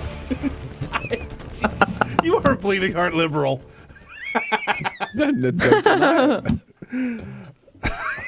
Team raccoon. Right. Oh. That's it. I'm done. Those tears, done. Bill? Right, Are those sorry. tears? He's crying tears, for the right, raccoon. I'm He's crying very for the raccoon. moved. It's a good thing I don't have that lady's address. He's going to dump a little of his cocktail out for that raccoon. I'd today. I'd show up today with my raccoon mask on. This raccoon fights back. All right. Yes, indeed. I don't know, man, how we segue from that. But let's just say, put that behind us. Yes, indeed. It has been absolutely gripping to me, at least, to follow from long distance this trial of Tsarnaev, Joe Tsarnaev, up in Boston. But Holly Bailey with Yahoo News has been there day in and day out and joins us again on our newsline this morning. Hello, Holly. How are you? I'm good. Good morning. You know, this the trial seems to be moving so fast. I want to get your take on it. But, you know, we went from what happened at the finish line, right, to and the videos that popped up, and then now we're into their escape, where they killed this police officer, and yesterday was the trial about how they hijacked this car with this young man heading, I guess, to New York, is where they were, right? So how was that testimony, and also the defense doesn't seem to be challenging any of this. Right. The prosecution earlier this week told us that they are more than halfway through their case, and actually there had been talk that this trial could go through June, even July. Yeah. But now there's a mention that it could be wrapped up by the middle of next month, the end of next month, which is really, really fast. As you mentioned, the defense has not been really questioning any of the prosecution witnesses so far, mainly because a lot of them have been victims, and the very first day they said, you know, Judy Clark stood up and said he did it. They're not really challenging his guilt. So it's going to be interesting to see, you know, what kind of witnesses they put on later on to see if it continues to be so speedy or so on. So. Right. So what did this young man tell about how he encountered the Tsarnaev brothers? Well, yesterday it was very, very gripping. His name is Dunming. He designs iPhone apps. He's from China. He's lived in Boston for a couple years now, but he had come back and forth between Boston and China, and he had been back in town for about 2 months. He described going for a drive that Thursday night, April 18th, 2013, just to relax. He had gotten a new Mercedes SUV, and so typically he just liked driving it. Yeah. He had pulled over to text a friend when the car pulled up very, very close behind him suddenly, and someone from the passenger said, "Get out," and came and knocked on the window. And he thought the guy was just asking for directions. He thought it was unusual, but he rolled down the window, and the guy reached in and unlocked the door and got in and held a gun to his head and told him to drive. And later in the testimony, we learned that was Tamerlan Tsarnaev. So he went through this whole odyssey. It lasted for about an hour. Was it just one brother or two brothers? It was just one brother. Oh. Johar Tsarnaev was following in a car behind them. I got it. So, and this is this is occurring right after the Tsarnaev brothers killed Sean the Collier, police officer. the police officer at MIT. And so what was really fascinating about Dungming's testimony is not just how dramatic it was. At one point, Tamerlan Tsarnaev was holding the gun to him, and he says, did you hear about the Boston Marathon explosion? And Dungming said, yes. And he said, I did it, and I just killed a police officer. Oh. And so you had to imagine this happening. But what was really fascinating is just how methodical that Dungming was about thinking about what to do next. He was analyzing it very, very calmly, and it's just, when you were listening to him, it was just hard to imagine how he was doing that, because it would be so scary. Oh yeah, so they stopped at an ATM, I guess, right? Or maybe more than one, and then they stopped at a gas station, right? Right. So basically what happened was they were tooling around the Boston suburbs, around Cambridge, around Watertown, and at one point, Johar Tsarnaev, who was on trial, got in the back seat, and they were driving around, and Dungming heard them they were talking in Russian, but he could make out certain words like New York, and at one point they asked, could we drive your car to New York? And he said yes. And so they pulled over, and using Johar Tsarnaev got out and used Dungming's ATM card and withdrew $800. Then they drove to a gas station, and Johar Tsarnaev, this is probably one of the most, I think, stunning videos that we've seen so far. And again, one of the most astonishing things about this case is how much this has been captured on video. We've looked at surveillance video. I wanted to get to that after. Yeah, tell us first about this fast food stop here. Yeah. So they're at the gas station, and Tamerlan and Dungming are in the car, and Johar gets out, and the video shows him just meandering around inside this gas station buying snacks. And he at one point picks up like a bag of Doritos. And meanwhile, outside, Dungming is calculating that this may be his only chance to escape. And Tamerlan wasn't holding the gun at that point. It was in the side pocket of the door. And Dungming, you see it in the video, just gets out and runs for his life across the street to this other gas station. He runs to another gas station, right? And hides. And the clerk there thinks he's crazy. And he's yelling at him, someone's trying to kill me. Call 911, and this guy, and the clerk, it seems, calls 911 just because he thinks the guy is crazy. So this is happening across the street. Meanwhile, you see Tamerlan jump out of the car and run to the front door of the gas station and say something to his brother. And this is, I think, the weirdest thing we've seen. At this point, they're accused of blowing up the marathon, killing 3 people. They just killed a police officer an hour ago. And Tamerlan's at the door. Johar walks to the door with all his snacks in his hand, and then turns around, drops all the snacks, and then runs out the door. And you just have to imagine, after everything, he just refused to steal Doritos. I mean, it was bizarre. Yeah. Totally bizarre. But then they hopped in the car, and that's when the driver called the police. Obviously, they have GPS. He had GPS in the car, and they were able to track the car down, and there was a gunfire, and then his brother was killed, and that was the beginning of the end there. Yeah. Right. But we haven't gotten to that yet. That's going to be next week in the trial. Yeah. But so let's come to the video. That's what really strikes me, is every step of the way, from what we see at the finish line, where they're walking on the sidewalk, to when they were at the police car before they killed this police officer, and you see the guy going by on his bicycle. What happened, at the ATMs, a clear shot of Johar Tsarnaev coming out of the ATM with the cash. What happened at that gas station and at the mini mart? There are video cameras everywhere. Everywhere. And not only that, we had testimony this week about the ability to track their phones, and it was a little eerie in some ways, because this guy testified, as an FBI agent, testified basically that if you have your phone on, they can just track where you are and like what, which direction you're facing when you take a call, just based on cell phone towers. So they had that evidence too. And that was actually one of the rare instances that the defense questioned, because they're trying to raise doubt about who called who first at the finish line, whether it was Johar calling Tamerlan to say detonate the bombs and so on. So that was one of the rare instances we saw questioning. But again, just so much evidence in terms of video, in terms of cell phones. I mean, it's very, enlightening. I mean, I knew that, I think a lot of people knew that was the case going into this case, because we've seen so many videos and photos, but just the amount of evidence that we hadn't seen before, and just every bit of this crime on video, it's incredible. So they don't meet today, right? No courtroom today.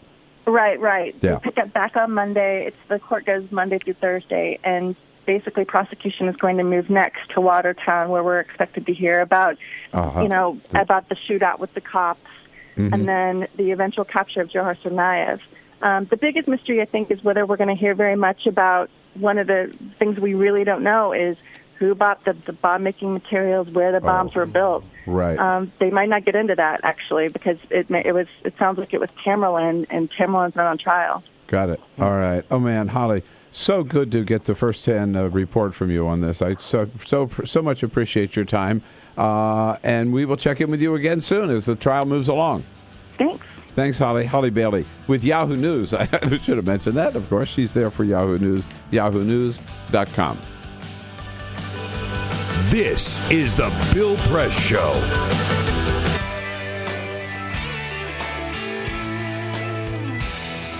What do you say, friends and neighbors? Time out here for a very important word about Free Speech TV, because it's Friday, and there's one more thing you've got to do before we go into the weekend, and that is make your pledge today, Friday, to Free Speech TV. Listen, I want to ask you something. Imagine something. Imagine you wake up one day, and first thing you do, you turn on the TV, you go right to Free Speech TV, as you always do, for the Bill Press Show, and boop, blank screen, nothing there. And you think, okay, well, something's wrong with Bill Press's show today. We'll just wait. Then you tune in, Amy Goodman. What? She's not there. Stephanie Miller. She's not there. Tom Hartman. He's not there. David Pakman. He's not there. The whole gang, not there. I'm not exaggerating. That could happen. And it could happen if you don't give us all the help that we need and all the help that you can, because, as I've told you so many times, we depend entirely on you. Nowhere else could you, if that happens, nowhere else could you turn to get the same unfettered, unfiltered, totally independent, totally freewheeling news and commentary that you get from Free Speech TV, the only progressive cable channel that's out there anywhere. You'd be, up a creek without a paddle. We know without us, but we're in this together. We bring you the best programming, the best commentary we can every day. We depend on you to keep Free Speech TV on the air with your generous pledges, as generous as you can, and that's why we turn to you. And again, do it today. Please don't go into the weekend. Don't feel bad all weekend because you haven't done it. Go today to Free Speech TV and make your pledge. And we got something coming back to you. If you can help us for $60 a year, that's $5 a month. We'll send you a Free Speech TV travel mug. For $120 a year, double that, $10 a month. We'll send you that travel mug for Free Speech TV, plus a great Free Speech TV T-shirt.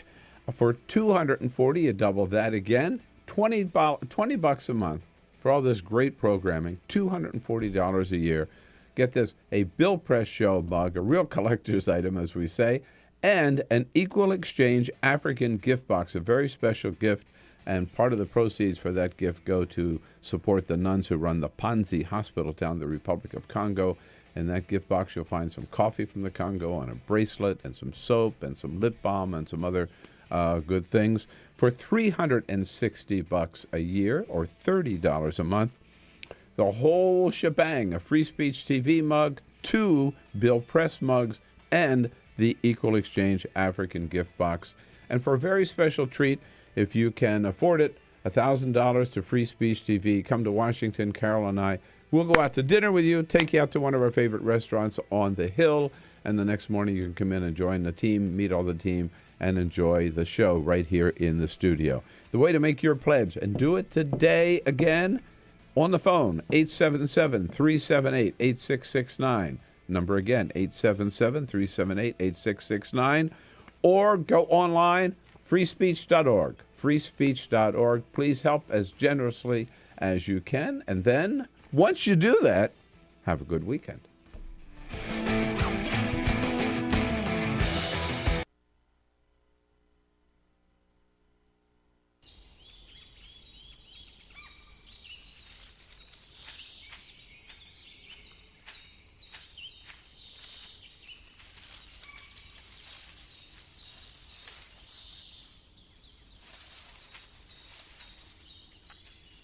At Earth Justice, we defend the environment in the courtroom. Join our fight. When you take a seat, you take a stand. Earth Justice, because the Earth needs a good lawyer.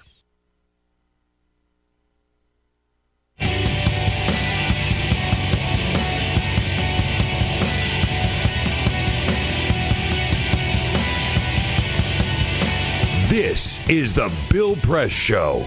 26 minutes after the hour, Ken Walsh from U.S. News and World Report. A new book out called Celebrity in Chief. Ken used to cover the White House for U.S. News and has written several books about the White House. This is his latest, which the timing of it is perfect with President Obama in Hollywood yesterday on the Jimmy Kimmel show. Meanwhile, back here at home, the president dealing with yet another black eye for the Secret Service. You've probably heard about the latest. We have a new director of the Secret Service, Joe Clancy, who's a good man. He was appointed after the last director of the Secret Service, Julia Pace. No, forget her last name. Anyway, resigned. Pearson. After the that one man was able to get over the fence of the White House all the way across the North Lawn and inside of the White House, on top of other incidences like down in Colombia and then one over in Europe. So a new face, new director, new leadership, clean house at the Secret Service with Joe Clancy. And then a couple of nights ago, there was a suspicious package found left outside the White House. They were dealing with that when two Secret Service officers, including the number 2 guy on the president's own detail. I mean, they're the guy that you see alongside of President Obama all the time. He and another officer rushing back from Georgetown where they'd been drinking at a party, a farewell party for another Secret Service agent. And they pulled up to the scene. They drove through the police tape and either drove over or right alongside of the suspicious package that a lady left there, said it was a bomb that the Secret Service was investigating. An active bomb investigation. Right. They hadn't ruled it out that it wasn't a bomb. No. And then, the most troubling is officers on the spot wanted to give these guys a breathalyzer test and maybe arrest them for drinking while driving. And a superior officer of the Secret Service said, no, we're not going to do that. Just let them go home. Go sleep it off, boys. And now they've been reassigned.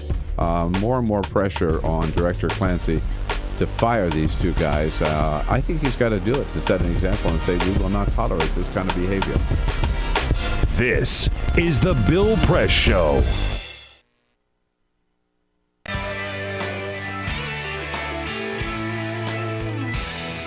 What do you say, friends and neighbors? Time out here for a very important word about Free Speech TV, because it's Friday, and there's one more thing you've got to do before we go into the weekend, and that is make your pledge today, Friday, to Free Speech TV. And listen, I want to ask you something. Imagine something. Imagine you wake up one day, and first thing you do, you turn on the TV, you go right to Free Speech TV, as you always do, for the Bill Press Show, and boop, blank screen, nothing there. And you think, okay, well, something's wrong with Bill Press's show today. We'll just wait. Then you tune in Amy Goodman. What? She's not there. Stephanie Miller. She's not there. Tom Hartman. He's not there. David Pakman. He's not there. The whole gang, not there. I'm not exaggerating. That could happen. And it could happen if you don't give us all the help that we need and all the help that you can, because as I've told you so many times, we depend entirely on you. Nowhere else could you, if that happens, nowhere else could you turn to get the same unfettered, unfiltered, totally independent, totally freewheeling news and commentary that you get from Free Speech TV, the only progressive cable channel that's out there anywhere. You'd be, up a creek without a paddle. We know without us, but we're in this together. We bring you the best programming, the best commentary we can every day. We depend on you to keep Free Speech TV on the air with your generous pledges, as generous as you can, and that's why we turn to you. And again, do it today. Please don't go into the weekend. Don't feel bad all weekend because you haven't done it. Go today to Free Speech TV and make your pledge. And we got something coming back to you. If you can help us for $60 a year, that's $5 a month. We'll send you a Free Speech TV travel mug for $120 a year, double that, $10 a month. We'll send you that travel mug for Free Speech TV, plus a great Free Speech TV T-shirt for $240. You double that again, $20 a month for all this great programming, $240 a year. Get this, a Bill Press Show mug, a real collector's item, as we say, and an Equal Exchange African gift box, a very special gift.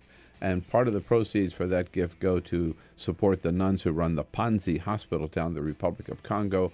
In that gift box, you'll find some coffee from the Congo and a bracelet and some soap and some lip balm and some other good things for $360 a year or $30 a month. The whole shebang, a Free Speech TV mug, 2 Bill Press mugs, and the Equal Exchange African gift box. And for a very special treat, if you can afford it, $1,000 to Free Speech TV. Come to Washington, Carol and I. We'll go out to dinner with you, take you out to one of our favorite restaurants on the Hill, and the next morning you can come in and join the team, meet all the team, and enjoy the show right here in the studio. The way to make your pledge, and do it today again, on the phone, 877-378-8669. Number again, 877-378-8669. Or go online, freespeech.org. freespeech.org. Please help as generously as you can. And then, once you do that, have a good weekend.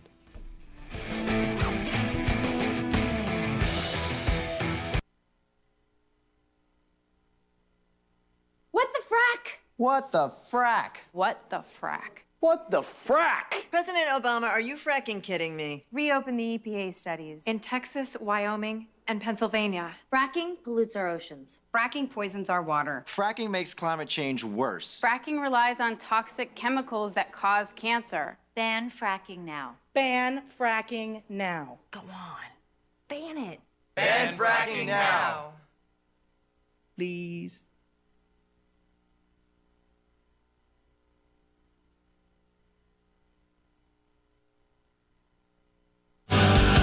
The most valuable morning radio show, according to The Nation magazine. This is The Bill Press Show. All right, 33 minutes after the hour, Friday, March 13.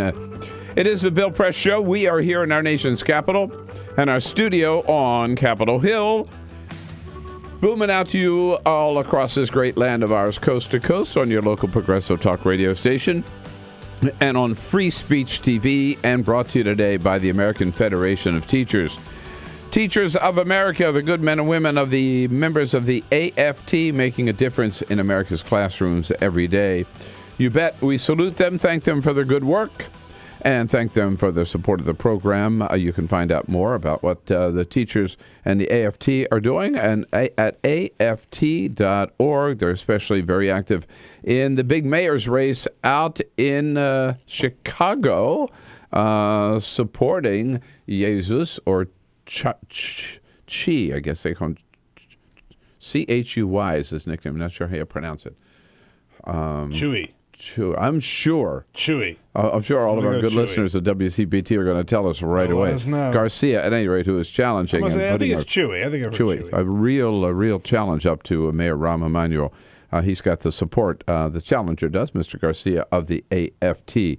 Meanwhile, here in Washington, D.C., there is always this connection, and coming from Hollywood, coming from California, where I started my broadcast career, and coming to Washington, always this close connection and kind of a curious connection between Washington and Hollywood. Ken Walsh, White House correspondent for U.S. News and World Report, has put all of that together in his latest book, Celebrity in Chief, just out this week, a history of the presidents and the culture of stardom. Ken Walsh joining us on our news line this morning. Hey, Ken, good to see you the other night at your book party. Congratulations. Well, thank you very much. Thanks for coming. Thanks for joining us. Yeah. So how do you explain this strange connection between Hollywood and Washington? They're two worlds that are very different, but in some ways very much alike, I guess, huh? Exactly. Well, basically, what presidents have been doing now, really since Theodore Roosevelt, but Franklin Roosevelt really as the first modern president in my mind, has been trying to make this connection with Hollywood more and more, trying to absorb some of the celebrity, some of the fame or the charisma of Hollywood folks, actors and actresses, and call attention to his own agenda and himself. And this is what presidents do more and more. And President Obama is particularly good at it, which we saw last night on this Jimmy Kimmel live show on TV. He was really good at it. And I think that you'll see presidents do this more and more, enhance themselves by playing the role of celebrity in chief. So is it sort of like star power that they're looking for? They're kind of maybe hooking onto the star power of the actors and actresses and thereby increasing their own star power? Yeah, I think that's part of it. I think, it used to be that presidents didn't appear on these late night shows and didn't move as close to Hollywood as President Obama has because they felt it lowered the stature of the presidency. Yeah. That's no longer the case, and presidents feel that they need particularly President Obama, but President Clinton did the same thing to try to enhance their own ability to call attention to themselves in positive ways through celebrity. And we're seeing that more and more, and President Obama has addressed this, and he says the next president needs to do it even more than he does. Well, remember, I don't know who was the first, but Richard Nixon, Saturday Night Live. That's right. Well, he was a candidate then. He wasn't president, but he had there was a famous signature line on Saturday Night Live. Well, no, that was actually Laugh-In. It was Laugh-In. Oh, it was Laugh-In. The old show Laugh-In. Oh, yeah. Which was a series of quick bursts of humor, which we're familiar with today. But there was a signature line called "Sock it to me." Sock it to me. Yeah, right. And Richard Nixon, in order to humanize himself as a candidate, went on and he had several takes because he kept using it as a question. Sock it to me, and he finally got it right. But it took him about 5 takes. Oh, that's funny. I didn't know that. Oh, wow. That's terrific. That's right. Yeah. Now, we have seen the president at now, what, 7? Is this 7? No, this will be number 7. White House Correspondents' dinners, right? He does his stand-up routine there. He does. And I'm a former president of the Correspondents' Board, and so I ran the dinner. And I've seen a lot of presidents over almost 30 years now covering the White House do this. But President Obama, again, is very good at it. There needs to be some self-deprecation there lots of times. And it almost becomes a roast of the president and other people in public life. But that's really become the perfect intersection of politics and government and show business, that Correspondents' dinner. And Jimmy Kimmel, who is the host of the late night show that Obama was on last night, he actually was at the dinner as the entertainer. Yes.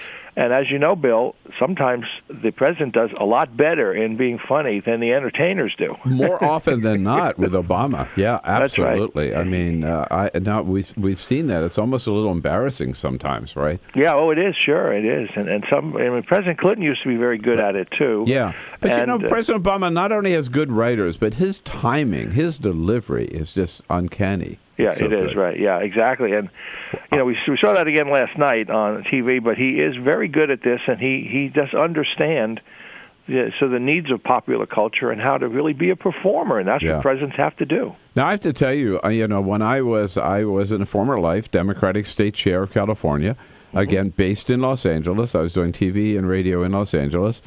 And when Bill Clinton was in the White House, and so, I was around him a lot in L.A. when he would come out. Every time he would come out, I would be with him. But that was his life in L.A. Right? Every event was at the home of at one of the studios or at the home of one of the studio executives.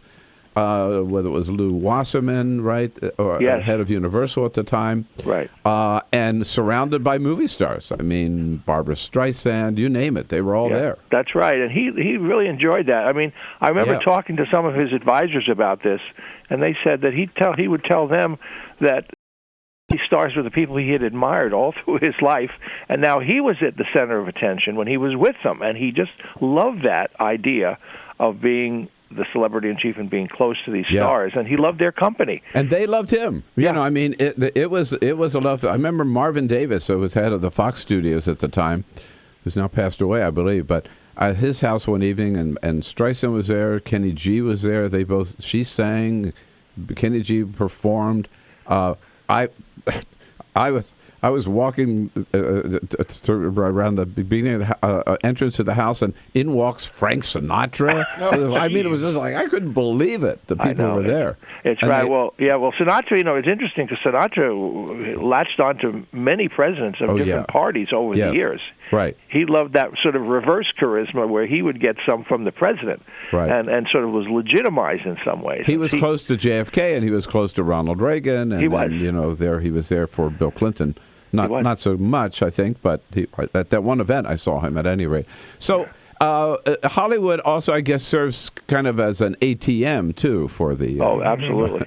And of course, President Obama will be raising money in how he did last night. Yes. In connection with his trip out to Los Angeles. So it does. Hollywood folks open their wallets many times to the presidents, and the presidents understand that. And President Obama has been very good at raising money from Hollywood too. And I also, just to be even-handed with this, President Reagan, of course, was a Hollywood person himself. He was a movie and television star. Right. And at one point he was asked, how could a former actor become president? Is this really a good direction? And Reagan said, well, I can't see how you can be president and not have been an actor.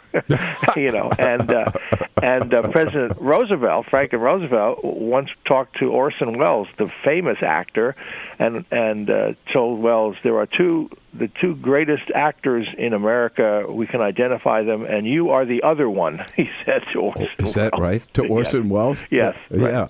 Well, there is a lot of acting to being president of the United States, right? Sure, absolutely, and and I think that showing emotion, showing anger, right, or showing self-control. And President Obama is very good at being sort of unflappable, the guy. And the other part of this is the just pure likability. We want to like our presidents, and we tend to forget sometimes in looking at presidential campaigns that likability is a really big factor in whether somebody gets elected, and President Obama knows this very well, and you see this in his public appearances. And by the way, another part of this is that he's going to many different venues that other presidents did not do, not only the late-night talk shows, but YouTube hosts and all this sort of thing. And so he understands that we get our information in different ways in the United States, and he goes to the different venues where he can communicate with different constituencies. Is there a risk for the politician to get close to some of these actors or actresses because, you never know what's in their backgrounds, right? Well, that's true. That's true, and there is a risk, and sometimes it does sort of backfire in some cases, but. Most of the time, I think we're in such a celebrity-driven culture that Americans understand that the private lives of these public figures and celebrities might be much different. So they have a lot of sort of forgiveness factor that goes on there for what they might do. But presidents do have to be careful not to get too close to celebrities who seem to be sort of out of bounds. Yeah, I haven't seen Frank Underwood around the White House lately. That's right. Although remember the intersection with Martin Sheen. He was the president on the West Wing TV show that everybody admired for different reasons. Yeah, I think he could have won if he had run. That's right. Well, Ken, it's such a great topic and such a great connection, and of course, Ken Walsh is going to see that connection and bring it all together in this new book, Celebrity in Chief. We'll have a link up on our website, and of course, you can get the book at your local bookstore or Amazon or any of the other websites where they sell good books. Thank you, Ken, for your time this morning. Congratulations again. Thank you, Bill. All right, we'll be looking for you down the road. Ken Walsh. You can follow him on his professional side also at usnews.com. This is the Bill Press Show.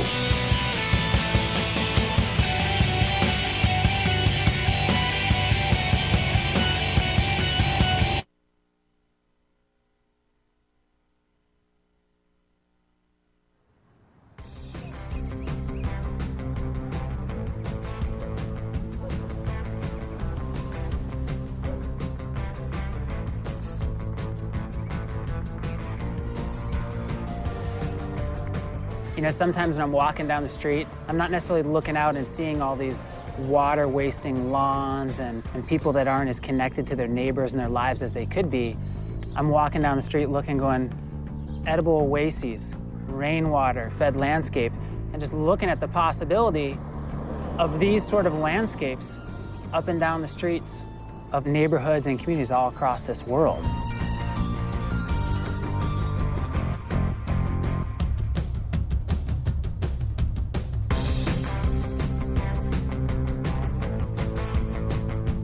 Small actions do ripple, and they add up, and they have a cumulative impact.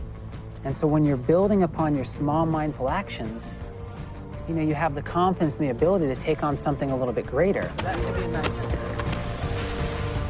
This, in the context of where we're at as a planet with climate change and these really big issues, and people that are more disconnected and less skilled than ever, it becomes even more amazing and powerful how much of a solution this is to design these ecological gardens and to come together with shared vision and shared voice.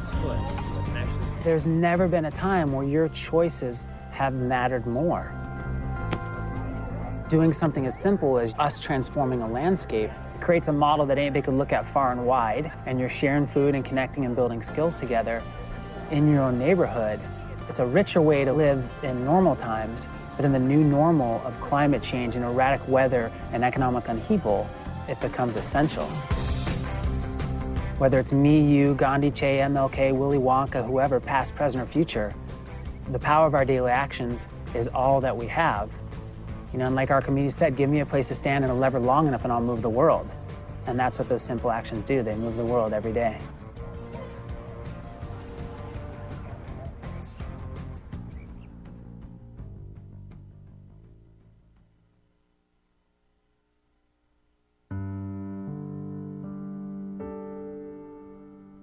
A few years ago, plastic bag waste in our city came to a tipping point. It was clear we had a bag problem.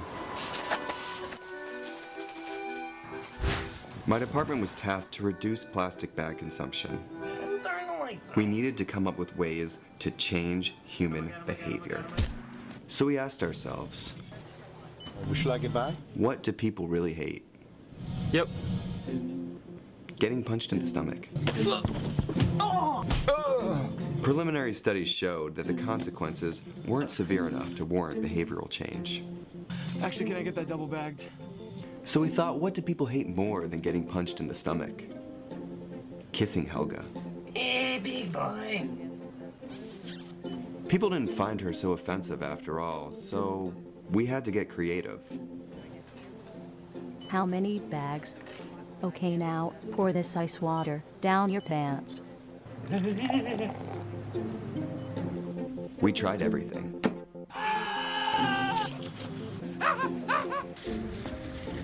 Eat this rat. Defuse this bomb. Even fighting your clone. After blowing through millions of dollars of government funds on research, I came up with a brilliant idea.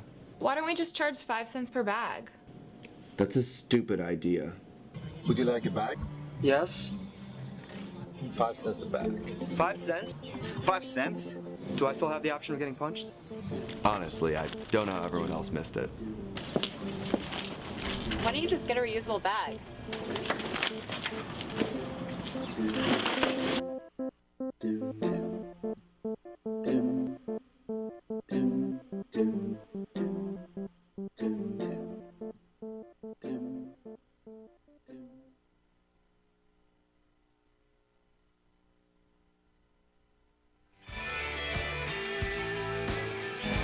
It's 11 minutes now. Make it 12 minutes before the top of the, 10 minutes we go the other way. 10 minutes before the top of the hour. Yes, indeed, President Obama in Los Angeles spent the night there last night after a fundraiser in Santa Monica for the Democratic National Committee. But before that, taping his appearance last night on the Jimmy Kimmel show. This was the last of the late night shows that he is doing. He's done all the rest. He's done David Letterman. Yeah. He did Leno. He's done the Daily Show. He's done the Daily Show. Colbert, all of them, right? Yeah. So this is. Has he done Conan? No, I don't think. I don't think so. I don't think he has. has. I think of it, but I thought this was the last one. At any rate, he had not done Jimmy Kimmel before. did it last night. They both had a lot of fun. Jimmy Kimmel starts out with the, of course, appropriate introduction. Our first guest tonight made history by becoming the first Kenyan-born Muslim socialist ever elected to run this country. And he flew here tonight on a really awesome plane. Please welcome the President of the United States, number 44, Barack Obama.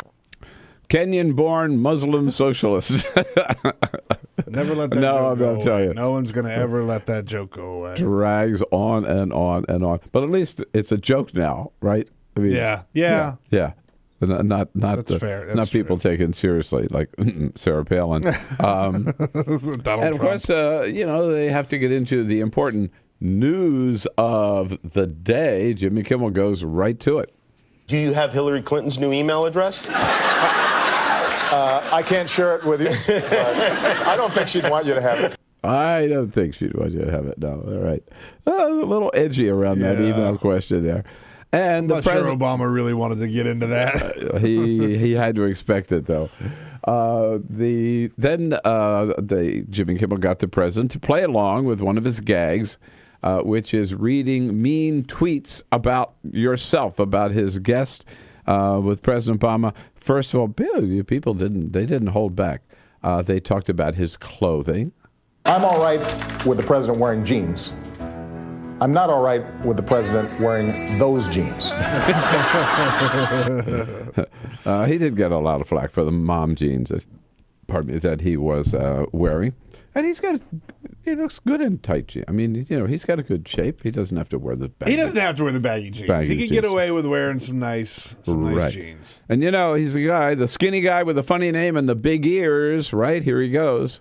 How do you make Obama's eyes light up? Shine a flashlight in his ears. Not only big ears, but no brain is sort of what that says, right? That's Yeah, too funny. Very funny. And there was one finally that the president, he thought this might have been meant to be mean, but he likes it. Is there any way we could fly Obama to some golf course halfway around the world and just leave him there? Well, RW Surfer Girl, I think that's a great idea. Yeah, right. Yeah. Made him happy. RW Surfer Girl? Yeah, you find me that island with Surfer Girl. Imagine right-wing Surfer Girl with a golf course and put me there and drop me off with my clubs. I'm a happy man, happy camper. Yeah, he would be too. All right, when we come back, speaking of the president, he's heading back to Washington today with a big stop in between. We'll tell you all about it when we come back. This is the Bill Press Show.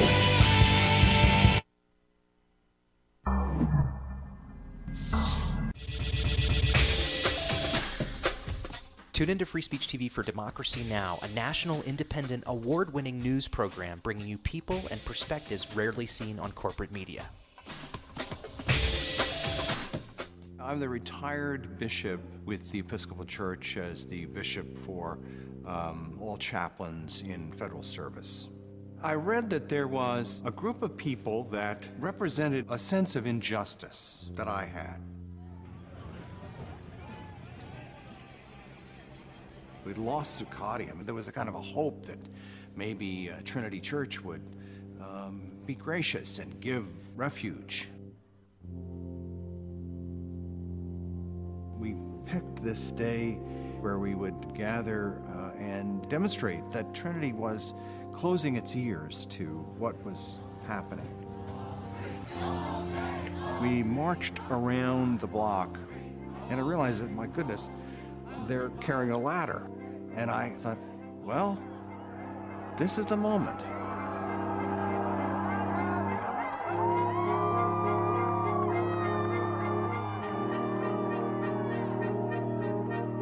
You could feel a spiritual presence. You could feel a certain something.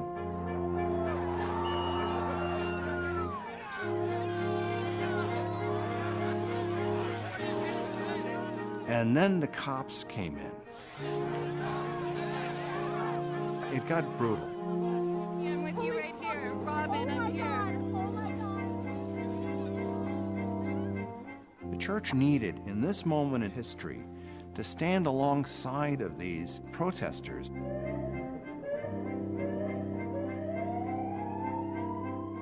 truth of Christ is found in the pews, is found in the institutional church, but it is also found on the streets. It's found in the honesty and the integrity, the insistence of people that you find in Occupy Wall Street.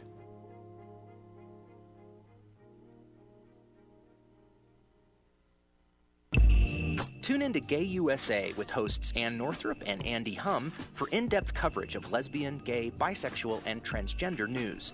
Watch Gay USA every week, only on Free Speech TV.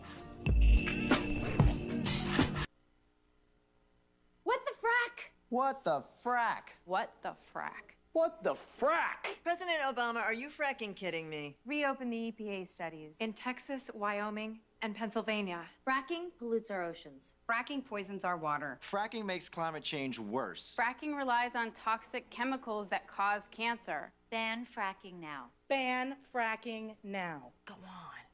Ban it. Ban fracking now. Please. Two anti-government, self-described revolutionaries have shot up a pizza restaurant as well as a Walmart in Las Vegas. The internationally syndicated political series, The David Pakman Show, provides progressive talk, analysis, and interviews with the nation's youngest radio and television host, David Pakman. Find out more and catch up on all the latest episodes by visiting our website at freespeech.org. Saunders, president of AFSCME, will be joining us as well. The American Federation of State, County, and Municipal Employees, one of our great labor leaders in this country. Again, back on the President's Day. He leaves Los Angeles at 10 o'clock Pacific time. And, well, I don't know what he's going to be doing this morning, anyhow. Probably working out. Yeah. Maybe working a little golf. I don't know. Probably working out. A little bit, maybe. At any rate, arrives in Phoenix, Arizona at 11:15, where he will be then visiting the Veterans Hospital, the VA Medical Center in Phoenix. That's where the first story all broke about all the veterans who were waiting so long for to get care there. After getting a briefing there, the president will get back on board Air Force One, arriving in Washington out at Andrews Air Force Base at 10 o'clock. He'll be back to the White House at 10:15. No briefing today because Deputy Press Secretary Eric Schultz will be meeting or gaggling, as we call it, with reporters on Air Force One. So when we come back, did Hillary, will she survive the email scandal? Rebecca Sinderbrand from Washington Post. This is the Bill Press Show.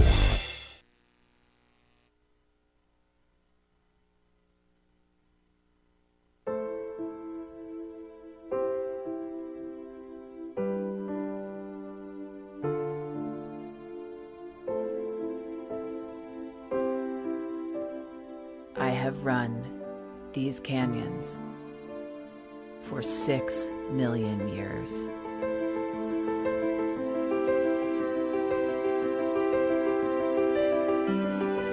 I have traveled from the Rocky Mountains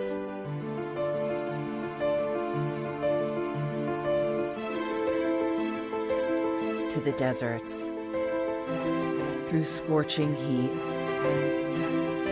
and freezing cold, from the land of the dinosaurs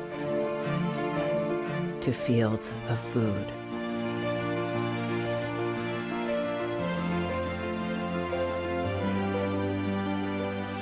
I lend my hand to 7 states, 2 countries, 9 national parks, and 36 million people across an arid West.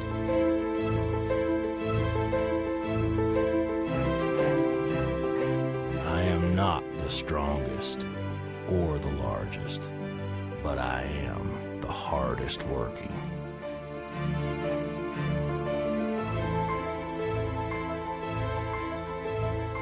People love me. My playfulness, My beauty. my power.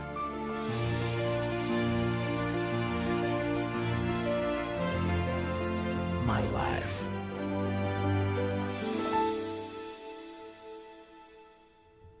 but I don't think I can offer any more. I am tired. I am tired, tapped, and tied. Of the hundreds of major rivers in the world, I am one of the few who no longer kisses the sea. Battles to harness my soul have been won and lost. Use me wisely, and I will sustain you. Use me like you have, and I will break. My name is Red. The Grand River Red. The American Nile. The Canyon Maker. I am the Colorado River. And I am the most endangered river in America.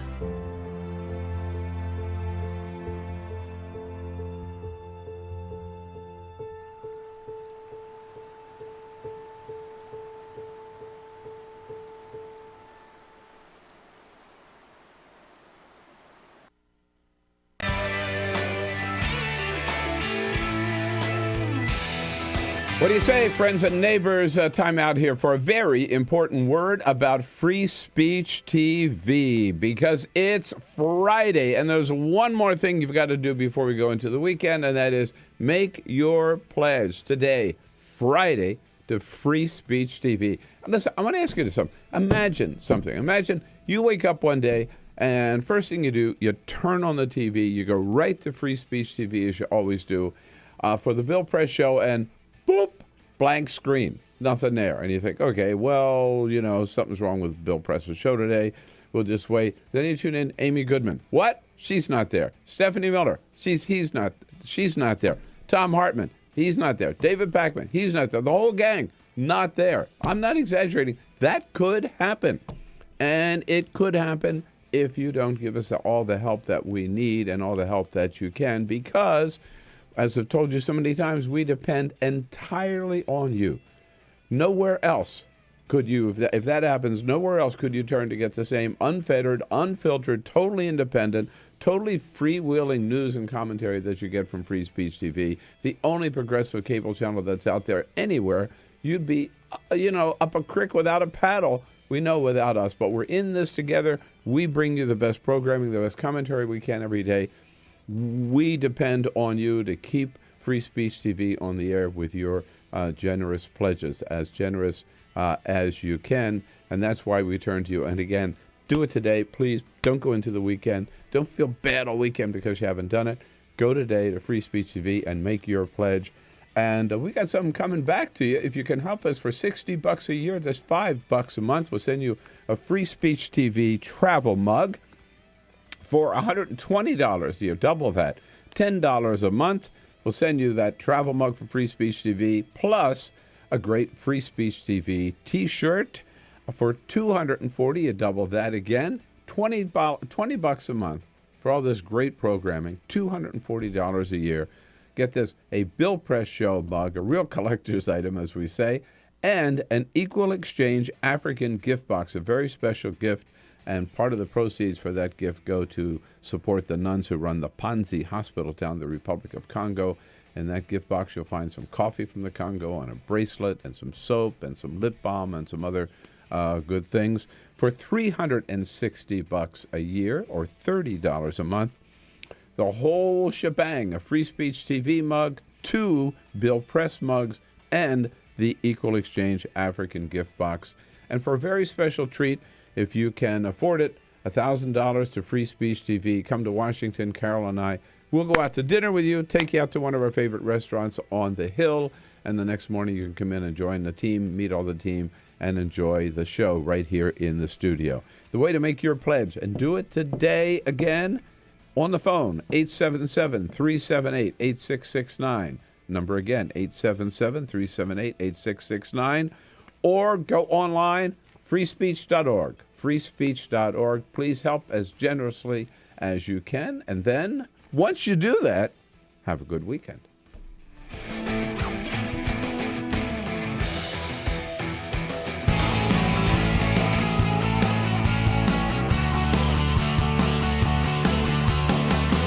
Broadcasting around the nation, on your radio, on your TV, and online. This is The Bill Press Show. Friday, March 13. Don't worry about it. Doesn't make any difference. We don't care about the Friday the 13th. We just keep rolling right on with The Bill Press Show. Hope you do too. Probably haven't even thought about it until I mentioned it. Good to see you today. Thank you for joining us on this Friday, March 13, The Bill Press Show. Your morning progressive take on the news of the day, whether it's happening here in Washington, D.C., that's where you find us on Capitol Hill, or around the country, around the globe. We've got it covered. We're there with you to tell you what's going on and look forward to hearing from you as to what it all means. You know how to do so. Give us a call at 866-55-PRESS. Send us your comments on Twitter at BP Show or on Facebook at facebook.com/Bill Press Show. And for those of you joining us on your local Progressive Talk radio station, we welcome you. Good to see you. Those of you joining us on Free Speech on that delayed broadcast at 5 o'clock Eastern or 2 Pacific, 4 Central, we welcome you as well as and all of our viewers around the globe on our video stream at youtube.com/TawkrTV. Interesting week for politics, up and down on both the Republican and the Democratic side. Rebecca Sinderbrand, good friend of the show, is the political news editor for the mighty Washington Post, who joins us in studio this morning. Hello, Rebecca. Good morning. Nice to see you. Nice to see you, too. Right. Friday the 13th, and you just face the day like every other day. If we don't talk about it, it doesn't exist. It's not happening. That's good. So we'll just let that one go for All right. And you're here, of course, with our regular team, Peter Ragburn and Elisa Murphy. Here we are. Hey, good morning. Alicia Cruz on the phones and Cyprian Bolding on the video cam, the, what do you call that? The TriCaster. You got it. All right. He makes us look good. On TV. Yeah. So Rebecca here, and then Lee Saunders, the president of AFSCME, one of our great labor unions and one of our great labor leaders, will be along a little bit later in this hour. But first, this is the Full Court Press. Just a couple of other stories making news. During excavations in the city of Regensburg in Germany, archaeologists uncovered a 250-year-old pretzel. No. Yeah, they did. They found a pretzel. They say it's the oldest example of the knotted dough ever found in Europe. Now, obviously, they can't eat it because they don't have any 250-year-old mustard to go with it. But they're saying that there's a whole argument over where it originated, right? And this kind of helps to show that this is one of the places that it started out, right here, outside of Mainz, Germany, inside the Bavarian area. But I don't understand. How something like that would still be around. No, those things last forever. Yeah. Yeah. It's probably still good. But what if you eat one? I wouldn't recommend eating it. No, I don't mean that one. But if you eat a pretzel, you mean it doesn't dissolve, or you don't. I imagine it breaks down. Your body breaks it down the way that it breaks stuff down. But they've got that little they dip it in lye, so they got that little. I don't want any That's food. troubling. Yeah, I don't want any food that's going to hang around for centuries. You think it'd be building with that stuff if it lasts that long. Yeah, right? Yeah, right. No, not exactly. The pretzel house. TheKnot.com, the wedding site that couples use to look at their wedding and find wedding sources, things like that, found out that the average amount that a couple spends on a wedding in 2014 was, how much money do you think people spend? On a wedding, $5,000. $5,000? Elisa, do you have a guess? I would say 30 or 40. Any other guesses?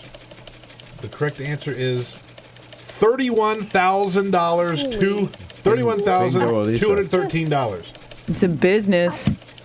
It's a good thing that $31,000. It's a good thing the wife's family has to pay. That's right. Yeah. That's right. I'm still Spoken paying. like a true man. I have a better idea. Throw a cheap wedding and then throw like a $30,000 20th anniversary party. That's what you want to do. Or buy a car. Yeah, down payment for a house. Yeah, right. And there was a heartbreaker last night. San Antonio Spurs taking on the Cleveland Cavaliers. Spurs were at home, up by 3 until Kyrie Irving hit a fadeaway 3, send it to overtime. Kyrie Irving was on fire last night for the Cavaliers. 7 for 7 behind the three-point line, scored 57 points, and that was enough to put the Cavaliers over the San Antonio Spurs. Final score there, 128-125 in overtime. And Mr. Ogburn was there till the final. It was a late night last night. I'm running on fumes this morning. I'm a big Spurs fan. All right. Glad the kids were in bed. They didn't have to hear some of the things I was saying on the television. Very good. Thank you, Peter and Rebecca. Thank you, too. A big week political. I want to start local here, if we can. Sure. Turns out one of the most interesting Senate races in the country may be right in our backyard here in the state of Maryland, with Senator Barbara Mikulski just earlier this week saying, I guess it was last week now, right? I'm not going to run for re-election. That's right. It's easier to make a list of who's not interested in the Maryland Senate seat than otherwise. I think everybody except Steny Hoyer on the Democratic side, right? Pretty much, yeah. They're all interested, and two of them are in so far. Right, officially in. Others, they have had rumblings. I mean, look, they've been waiting for this for some time, for decades even, some of them. And so, you're seeing a lot of interest, and you're seeing some bruised feelings already. You have Harry Reid weighing in already. And supporting Chris Van Hollen, and endorsing Chris Van Hollen. That's right, and raising a lot of eyebrows and causing a lot of bruised feelings. A lot of people saying, "Wait a second, can we let the process play out a little bit before we start weighing in with our favorites?" And so you're seeing some of that dynamic, and we're seeing some tough races, Democratic primary races shaping up around the country. And you're seeing what's happening in Chicago right now with Rahm Emanuel and facing a very, very, very real scare. Back to Maryland for a second. Congressman Elijah Cummings is one of those who's talking about running. Last time I heard, the mayor of Baltimore was still considering jumping in. And on the Republican side, Susan Paige, USA Today, told us that they are interviewing. She's now co-hosting a show on WUSA 9 on Sunday mornings. They have an interview with Michael Steele, former lieutenant governor, former unsuccessful candidate for U.S. Senate, who's thinking maybe of jumping in on the Republican side. This is going to be quite the field. But of course, one person who is very pointedly not a candidate, Martin O'Malley. Martin O'Malley, yeah. Right. Somebody thought, well, so that's interesting. That's a good segue to both Hillary and to the Democratic primary. So, but let's start on the emails. She had our big news conference this week. Has this issue kind of started to fade away? That's what they're hoping. They'd give it a couple of days or a couple of weeks maybe, and then it's gone. I mean, that news conference, I know this is something is a couple of days ago, and so for a lot of people it's probably faded a bit, but that press conference from start to finish was one of the most amazing things we've seen, from giving the press corps 17 minutes notice before the official credential. And holding it at the UN, where you have to have a special credential just to get in the gate, right? That's right. And, it's interesting because, first of all, we're looking to see, this is one of those stories that runs on fuel. It runs on new news, these incremental developments. It needs that oxygen. So, we're looking at the papers this morning, and there's not a lot new out there. It's not leading the papers. Right. It's not dominating the headlines. It's not even necessarily dominating social media at the moment.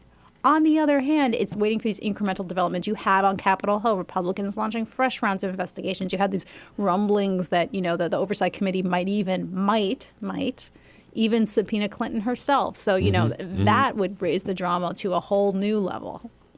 So at some level, we'll probably be talking about this for the next year. Right? It'll be part of the Clinton narrative at any rate, right? We will. This is, the question is, is this the new Benghazi? Is this the new kind of slow burn story that, maybe fuels more Republican outrage than it does centrist, swing voter, or Democratic intrigue? Or is it a story that actually kind of breaks out and sustains itself over the long haul and does long-term damage? But whatever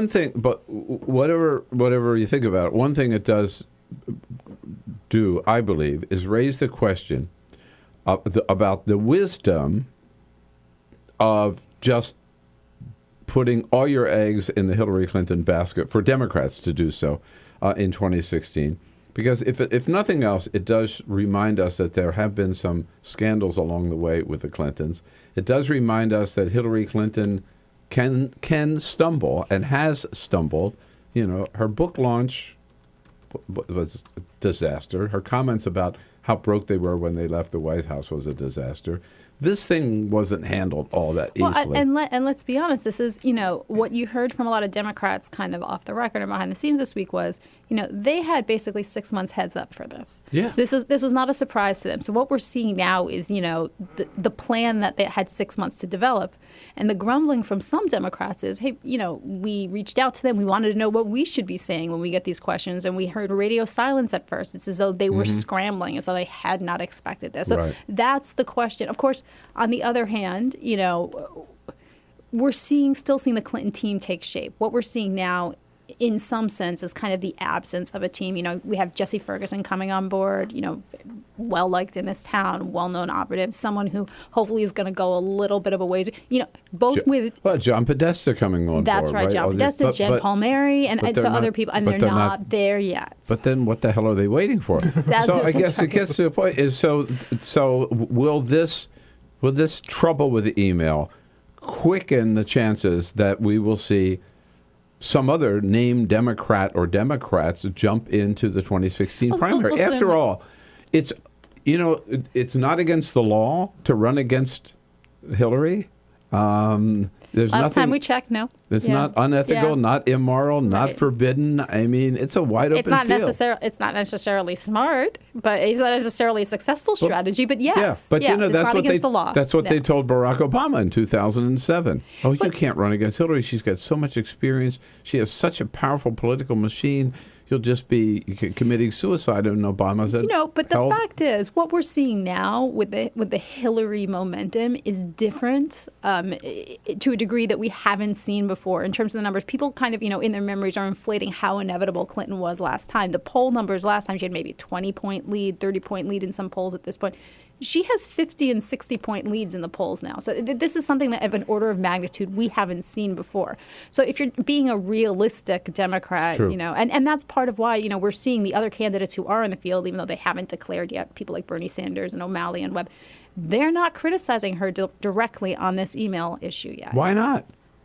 You know, we've asked them repeatedly, and we're not getting, I mean, they're being very cautious because they're running against her, but, you know, there's not necessarily an expectation and, you know, that there is any way to kind of, short of her taking herself out of the race, it's hard for people to envision a scenario where she doesn't come out on top. Right. I mean, I think it's pretty clear she's running. But so forget Jim Webb, whom I think is a joke. But does it mean, do you think we're going to have a coronation? No challenge in the primary? Well, you know, certainly people in Iowa and New Hampshire and other early primary states have been calling for a more vigorous debate for their own reasons for quite some time now. They make money on a primary. And there's some question. You know, people have said, look, is this a function of the fact that she's not going to have any kind of a serious challenge? She's not going to be called on to defend herself in the primary season. And what you'd have then is this dynamic where you'd have Republicans kind of, you know, unified field dominating the conversation, pummeling her, and she's not necessarily going to be in a position where she's being similarly challenged on her side, and she's going to be kind of pushed to the side in the conversation. Yeah, and then were that to happen, she shows up for the first debate untested, unchallenged, untried, and she's not going to be as sharp as she should be. Yeah, I think primaries are very healthy for the party, for the candidate, for the country, the whole thing. But I don't see anybody is coming along. There's a story in Politico this morning, and I've already heard from Senator Sanders' office not to take it too seriously, but a story in Politico this morning that says that Bernie is having second thoughts, you know, that sort of... Well, you know, what we've heard from... If he doesn't run, Elizabeth Warren has said she's not going to run, so we're stuck with Jim Webb. Well, look what Bernie... Martin O'Malley, is he going to run? Well, I mean, he's running now. If he wasn't running, he would have, you know, taken me out of the Maryland Senate race. He's at this moment, he's in it. You know, I'll say with Bernie Sanders, he said from the start that the issues he's running on are the most important. If he thinks that he's not going to do well enough to kind of bring the attention he wants to his issues, that he's not going to run at all. So he's been very, you know, pretty realistic about where he's going with this run from the start. So. Yeah. I don't know. I keep saying, let's go. Jump in. I mean, somebody's got to get in, right? I mean, the clock is ticking. It seems like it. This race, you got to say, I mean, the presidential campaign just in general is like the weather in New England. Like, you don't like the dynamics, wait 5 minutes and you'll see what happens next. But it's hard. This dynamic has been in place it's hard to see it shifting. Here we go again. I can't believe it. Here we go again. I didn't mention Joe Biden. How could I know? It's Joe. It's unfair. We should start by mentioning Joe Biden. He would be the strongest challenge to Hillary, I believe. Oh. And I think he's as qualified. And by that, I don't mean to be a Hillary basher. I just want a good primary. I think you Joe, saw Dick Harpootlian, the former chair of the South Carolina Democratic Party this week, saying, "Look, Joe doesn't have these email problems. Why aren't you talking about Joe?" He has as much experience and as much expertise as Hillary Clinton does, right? So. And he's making no moves. He said he's not going to make his decision until late summer. Maybe he's 5-6 years older. So what? These days, I mean, he's a whatever he is, 72, 4. He's a young 72. He's a young exactly. Yeah. Whatever he is, he's a vigorous one. You don't think of him, as an old guy, right? So go Joe, go. Here with Rebecca Sinderbrand from the Washington Post. You want to weigh in? Your candidate, 866-55-PRESS. We'll continue our political roundtable when we come back. This is the Bill Press Show.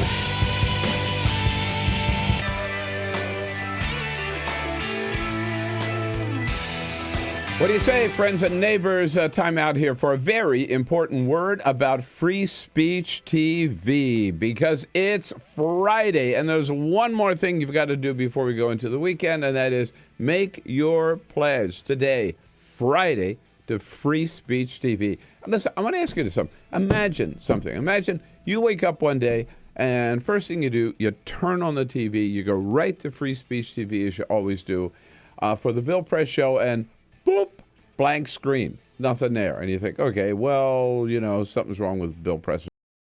We'll just wait. Then you tune in Amy Goodman. What? She's not there. Stephanie Miller. She's not there. Tom Hartman. He's not there. David Pakman. He's not there. The whole gang, not there. I'm not exaggerating. That could happen.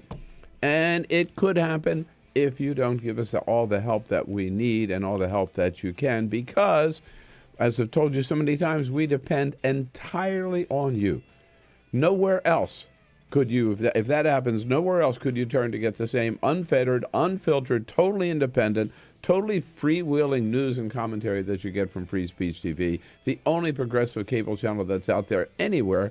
You'd be, up a creek without a paddle. We know without us, but we're in this together. We bring you the best programming, the best commentary we can every day.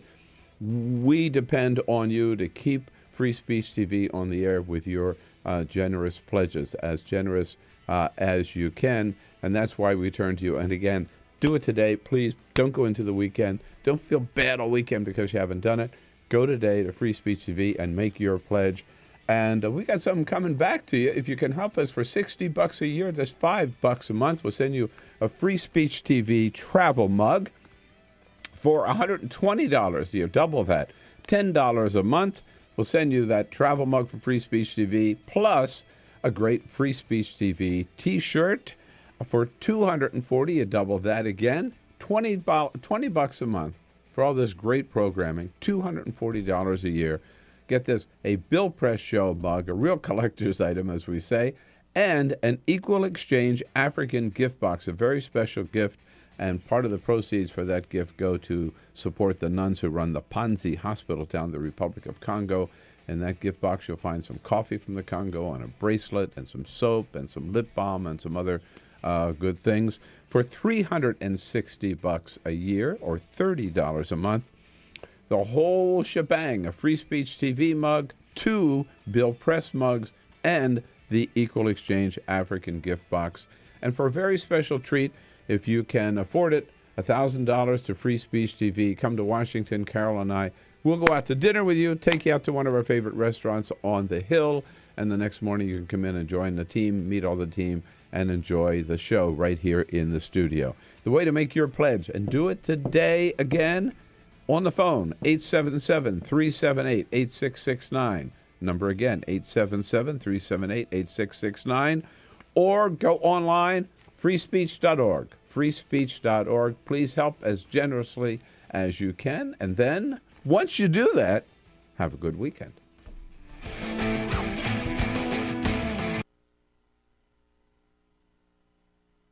What the frack? What the frack? What the frack? What the frack? President Obama, are you fracking kidding me? Reopen the EPA studies. In Texas, Wyoming, and Pennsylvania. Fracking pollutes our oceans. Fracking poisons our water. Fracking makes climate change worse. Fracking relies on toxic chemicals that cause cancer. Ban fracking now. Ban fracking now. Go on. Ban it. Ban fracking now. Please.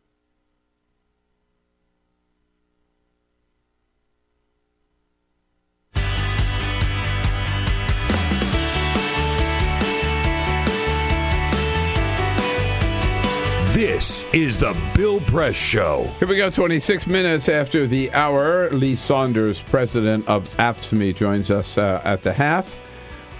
Here we are with Rebecca Sinderbrand, a political news editor for Washington Post, WashingtonPost.com. Rebecca, on the Republican side, Chris Christie seems to be fading and Scott Walker enjoying a little boomlet right now, and Jeb Bush just kind of trucking on and putting it together. And you know who else? Is that how you see them? Who else? Who else? Rubio. We're hearing buzz about Rubio. It's, people are giving Rubio a second look, and it's happening at the same moment as the clock is ticking for Chris Christie. The road is narrowing.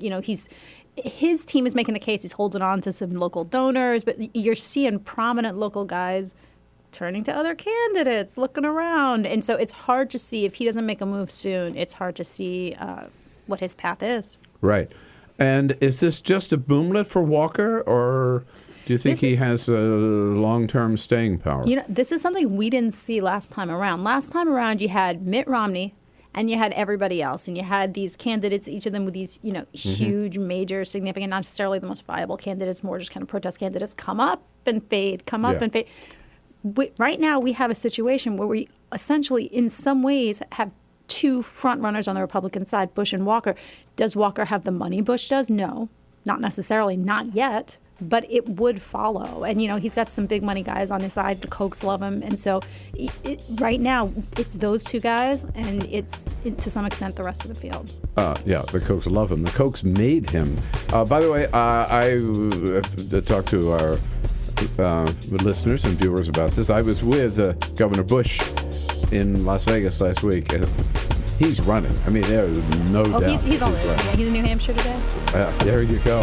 Hey, Rebecca, always great to see you. Thanks so much for coming in studio. This is the Bill Press Show.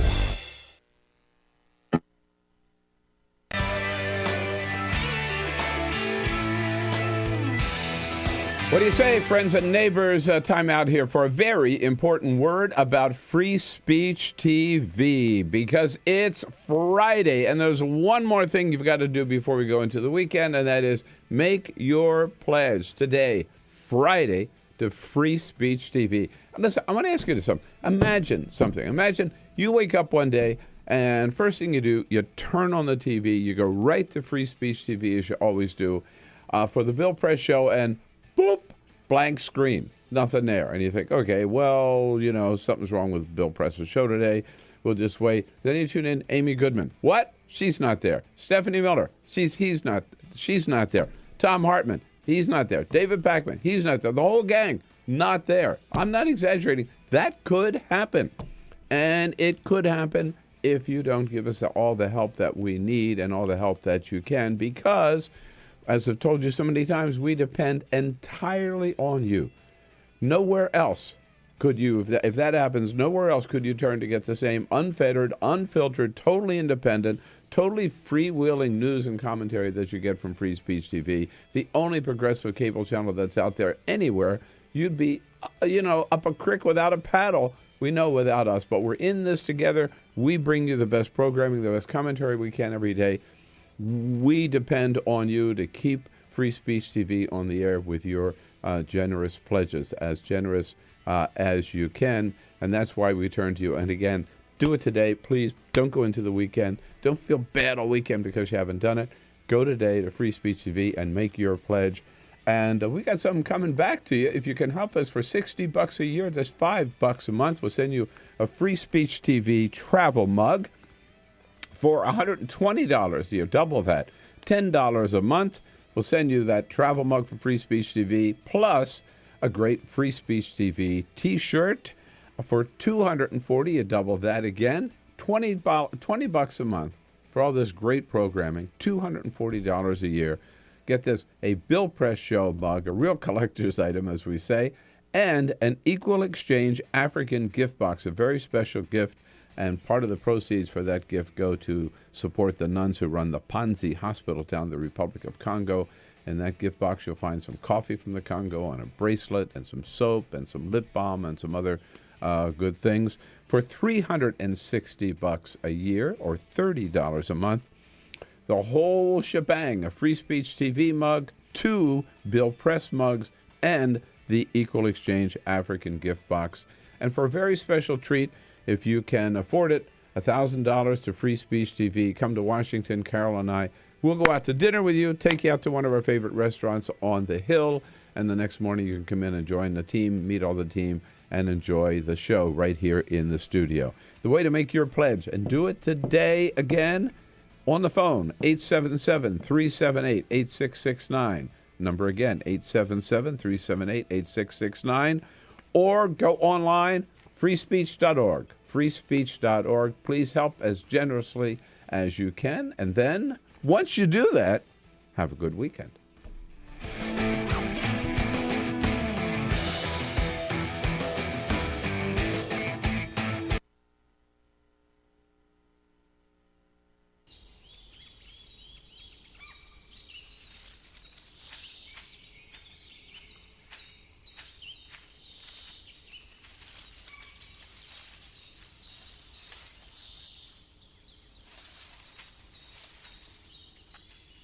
At Earth Justice, we defend the environment in the courtroom.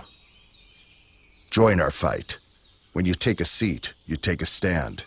Earth Justice, because the Earth needs a good lawyer.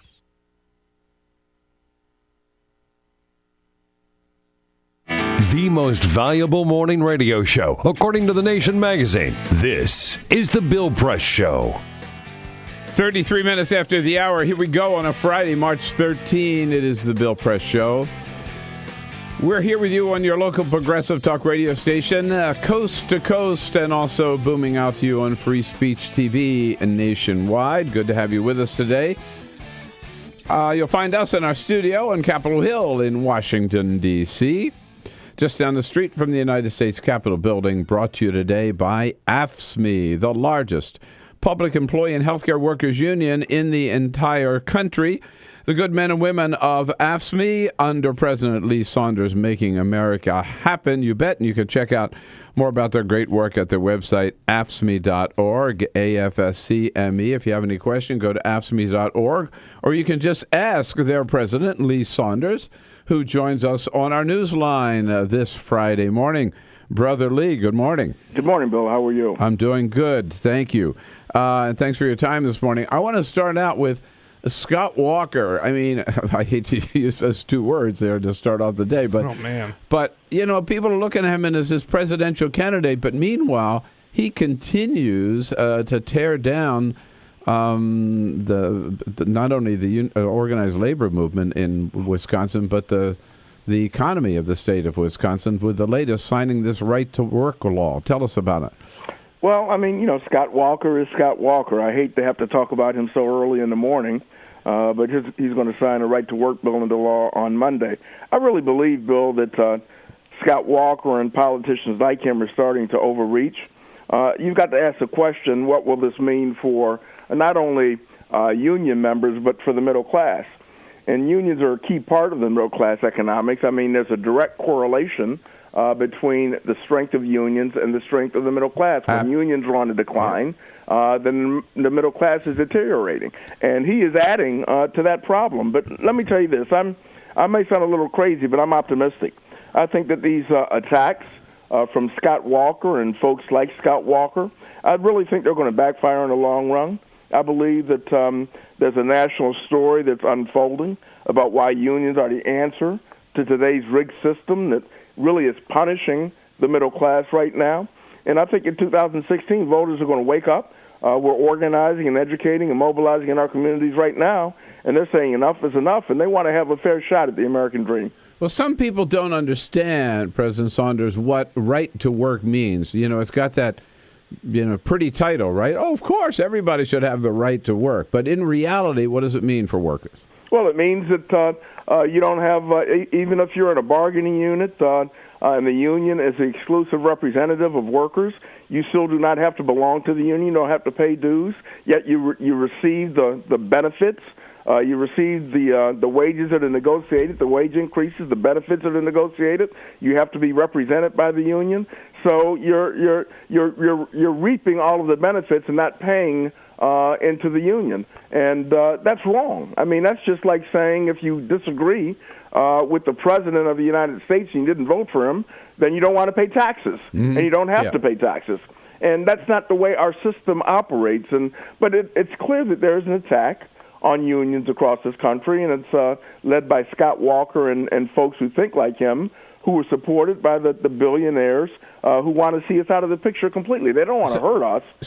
We've got a bullseye on our back. They want to take us out of the picture completely because we stand in their way, and we can't let them do that. And that's why it's so important that we communicate the importance of unions, what it means to the middle class, and the attack not only on union members but working families across the country. So it encourages people to be workers to be freeloaders, if you will, as you point out. But also, hasn't history shown that in state after state where they've enacted right-to-work laws, wages go down and workers don't,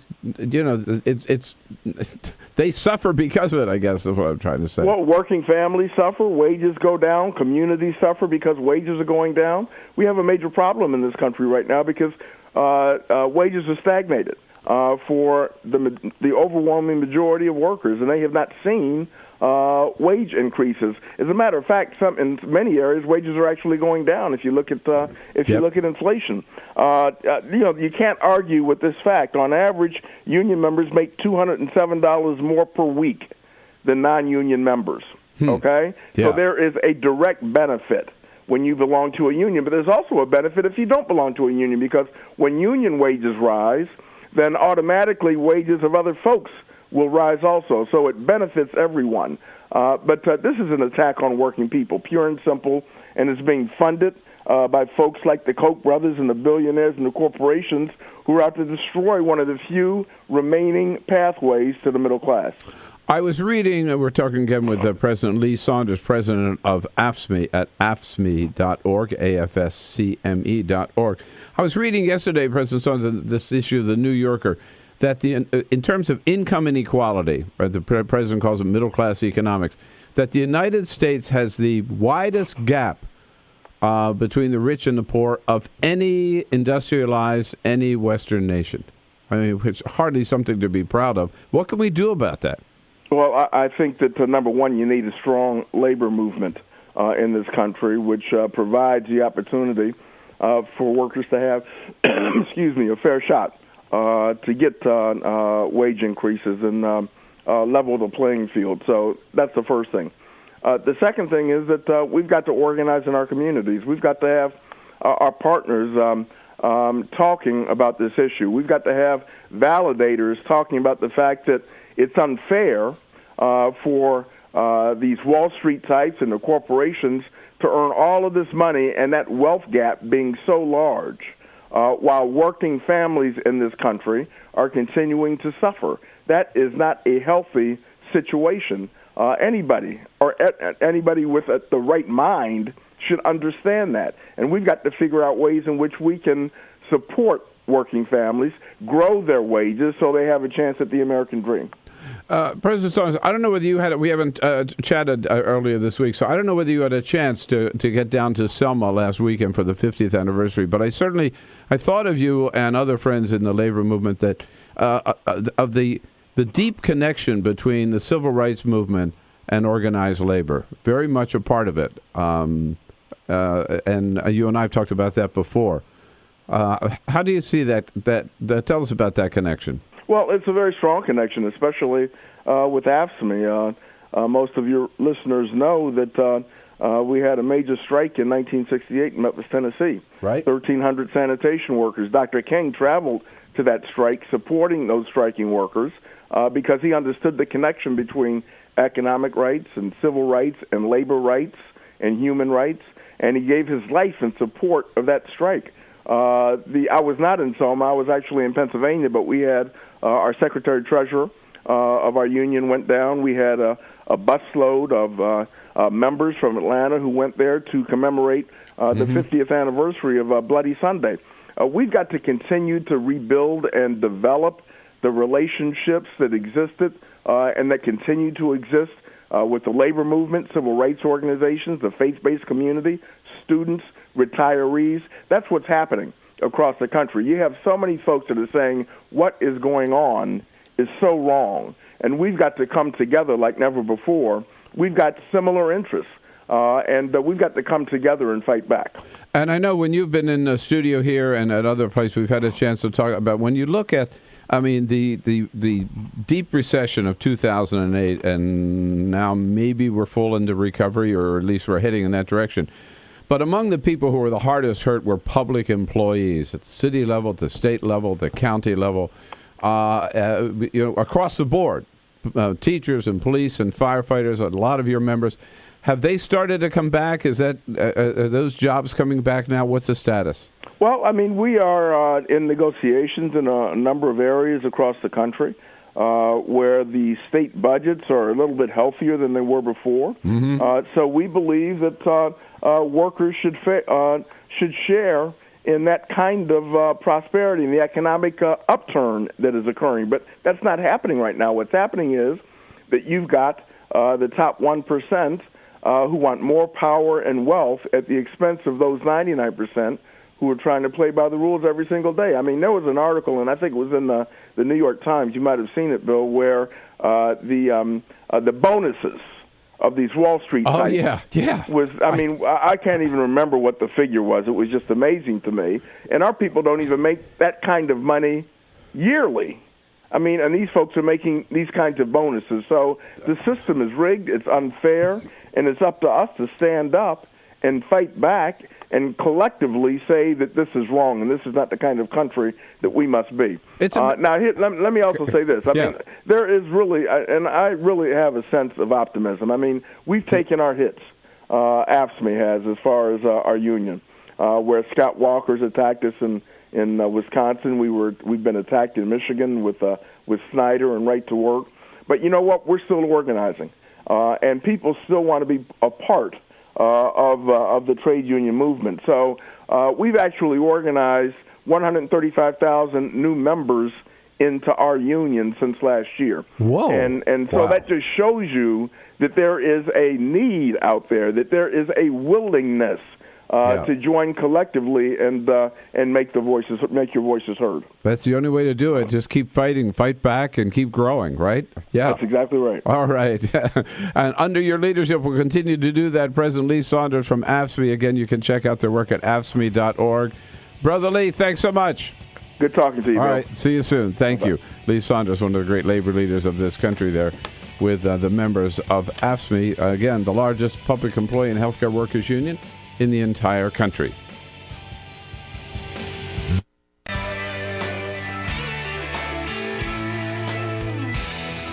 What do you say, friends and neighbors? Time out here for a very important word about Free Speech TV, because it's Friday, and there's one more thing you've got to do before we go into the weekend, and that is make your pledge today, Friday, to Free Speech TV. Listen, I want to ask you something. Imagine something. Imagine you wake up one day, and first thing you do, you turn on the TV, you go right to Free Speech TV, as you always do, for the Bill Press Show, and boop, blank screen, nothing there. And you think, okay, well, you know, something's wrong with Bill Press's show today.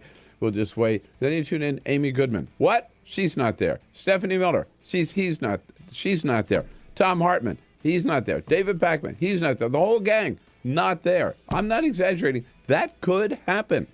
And it could happen if you don't give us all the help that we need and all the help that you can, because, as I've told you so many times, we depend entirely on you Nowhere else could you, if that happens, nowhere else could you turn to get the same unfettered, unfiltered, totally independent, totally freewheeling news and commentary that you get from Free Speech TV, the only progressive cable channel that's out there anywhere. You'd be, up a creek without a paddle. We know without us, but we're in this together. We bring you the best programming, the best commentary we can every day. We depend on you to keep Free Speech TV on the air with your generous pledges, as generous as you can, and that's why we turn to you. And again, do it today. Please don't go into the weekend. Don't feel bad all weekend because you haven't done it.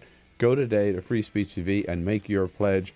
And we got something coming back to you. If you can help us for $60 a year, that's $5 a month. We'll send you a Free Speech TV travel mug for $120 a year. Double that. $10 a month. We'll send you that travel mug for Free Speech TV, plus a great Free Speech TV T-shirt for $240. You double that again. $20 a month for all this great programming. $240 a year. Get this, a Bill Press Show mug, a real collector's item, as we say, and an Equal Exchange African gift box, a very special gift. And part of the proceeds for that gift go to support the nuns who run the Panzi hospital down in the Republic of Congo. In that gift box, you'll find some coffee from the Congo and a bracelet and some soap and some lip balm and some other good things for $360 a year or $30 a month.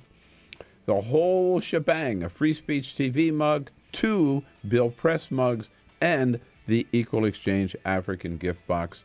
And for a very special treat, if you can afford it, $1,000 to Free Speech TV. Come to Washington, Carol and I.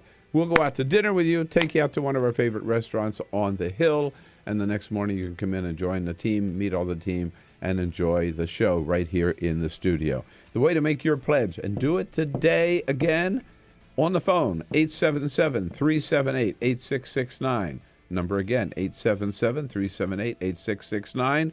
Or go online, freespeech.org. freespeech.org. Please help as generously as you can. And then, once you do that, have a good weekend. 12 minutes now before the top of the hour. Almost ready to go into the weekend, but we got something important we have to do first because it's a Friday.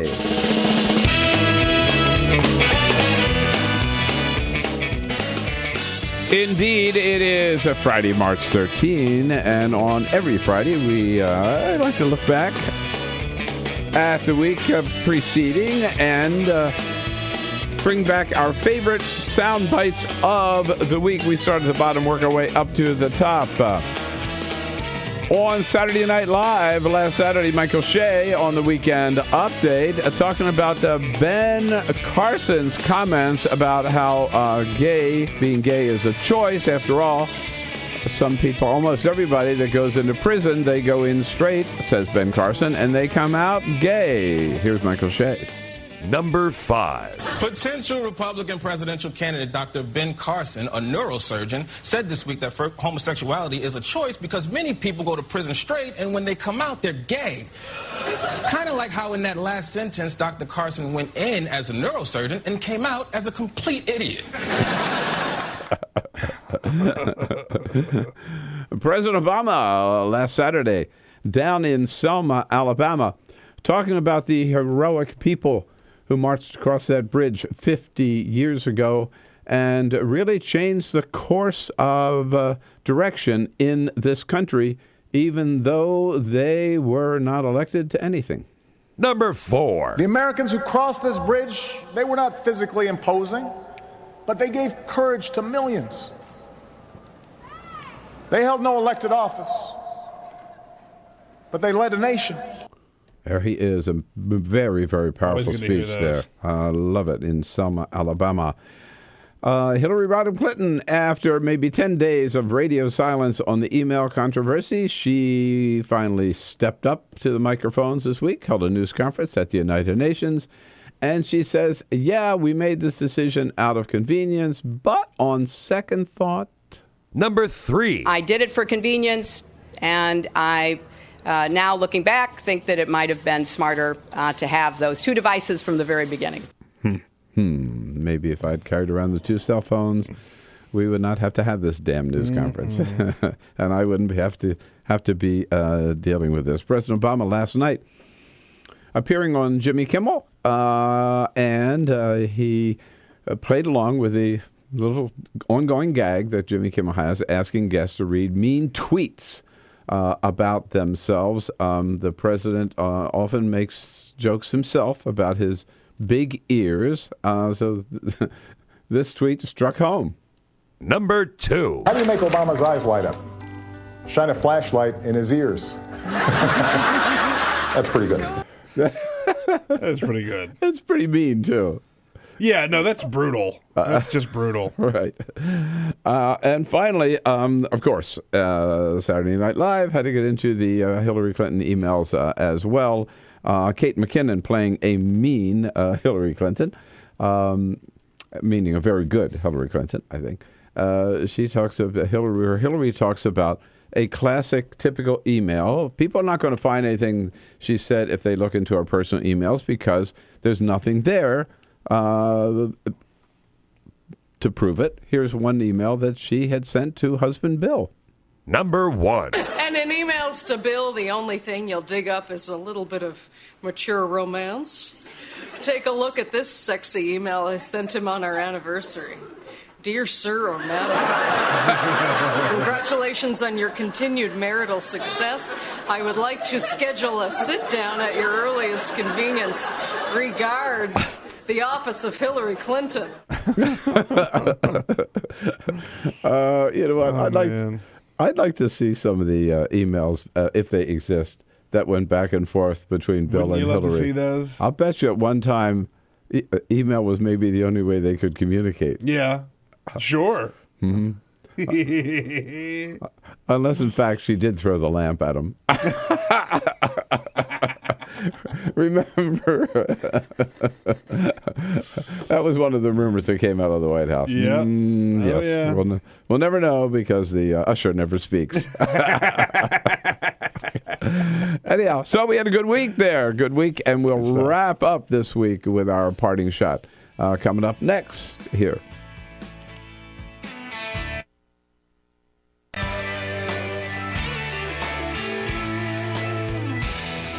What do you say, friends and neighbors? Time out here for a very important word about Free Speech TV, because it's Friday, and there's one more thing you've got to do before we go into the weekend, and that is make your pledge today, Friday, to Free Speech TV. And listen, I want to ask you something. Imagine something. Imagine you wake up one day, and first thing you do, you turn on the TV, you go right to Free Speech TV, as you always do, for the Bill Press Show, and boop, blank screen, nothing there. And you think, okay, well, you know, something's wrong with Bill Press's show today. We'll just wait. Then you tune in, Amy Goodman. What? She's not there. Stephanie Miller. She's not there.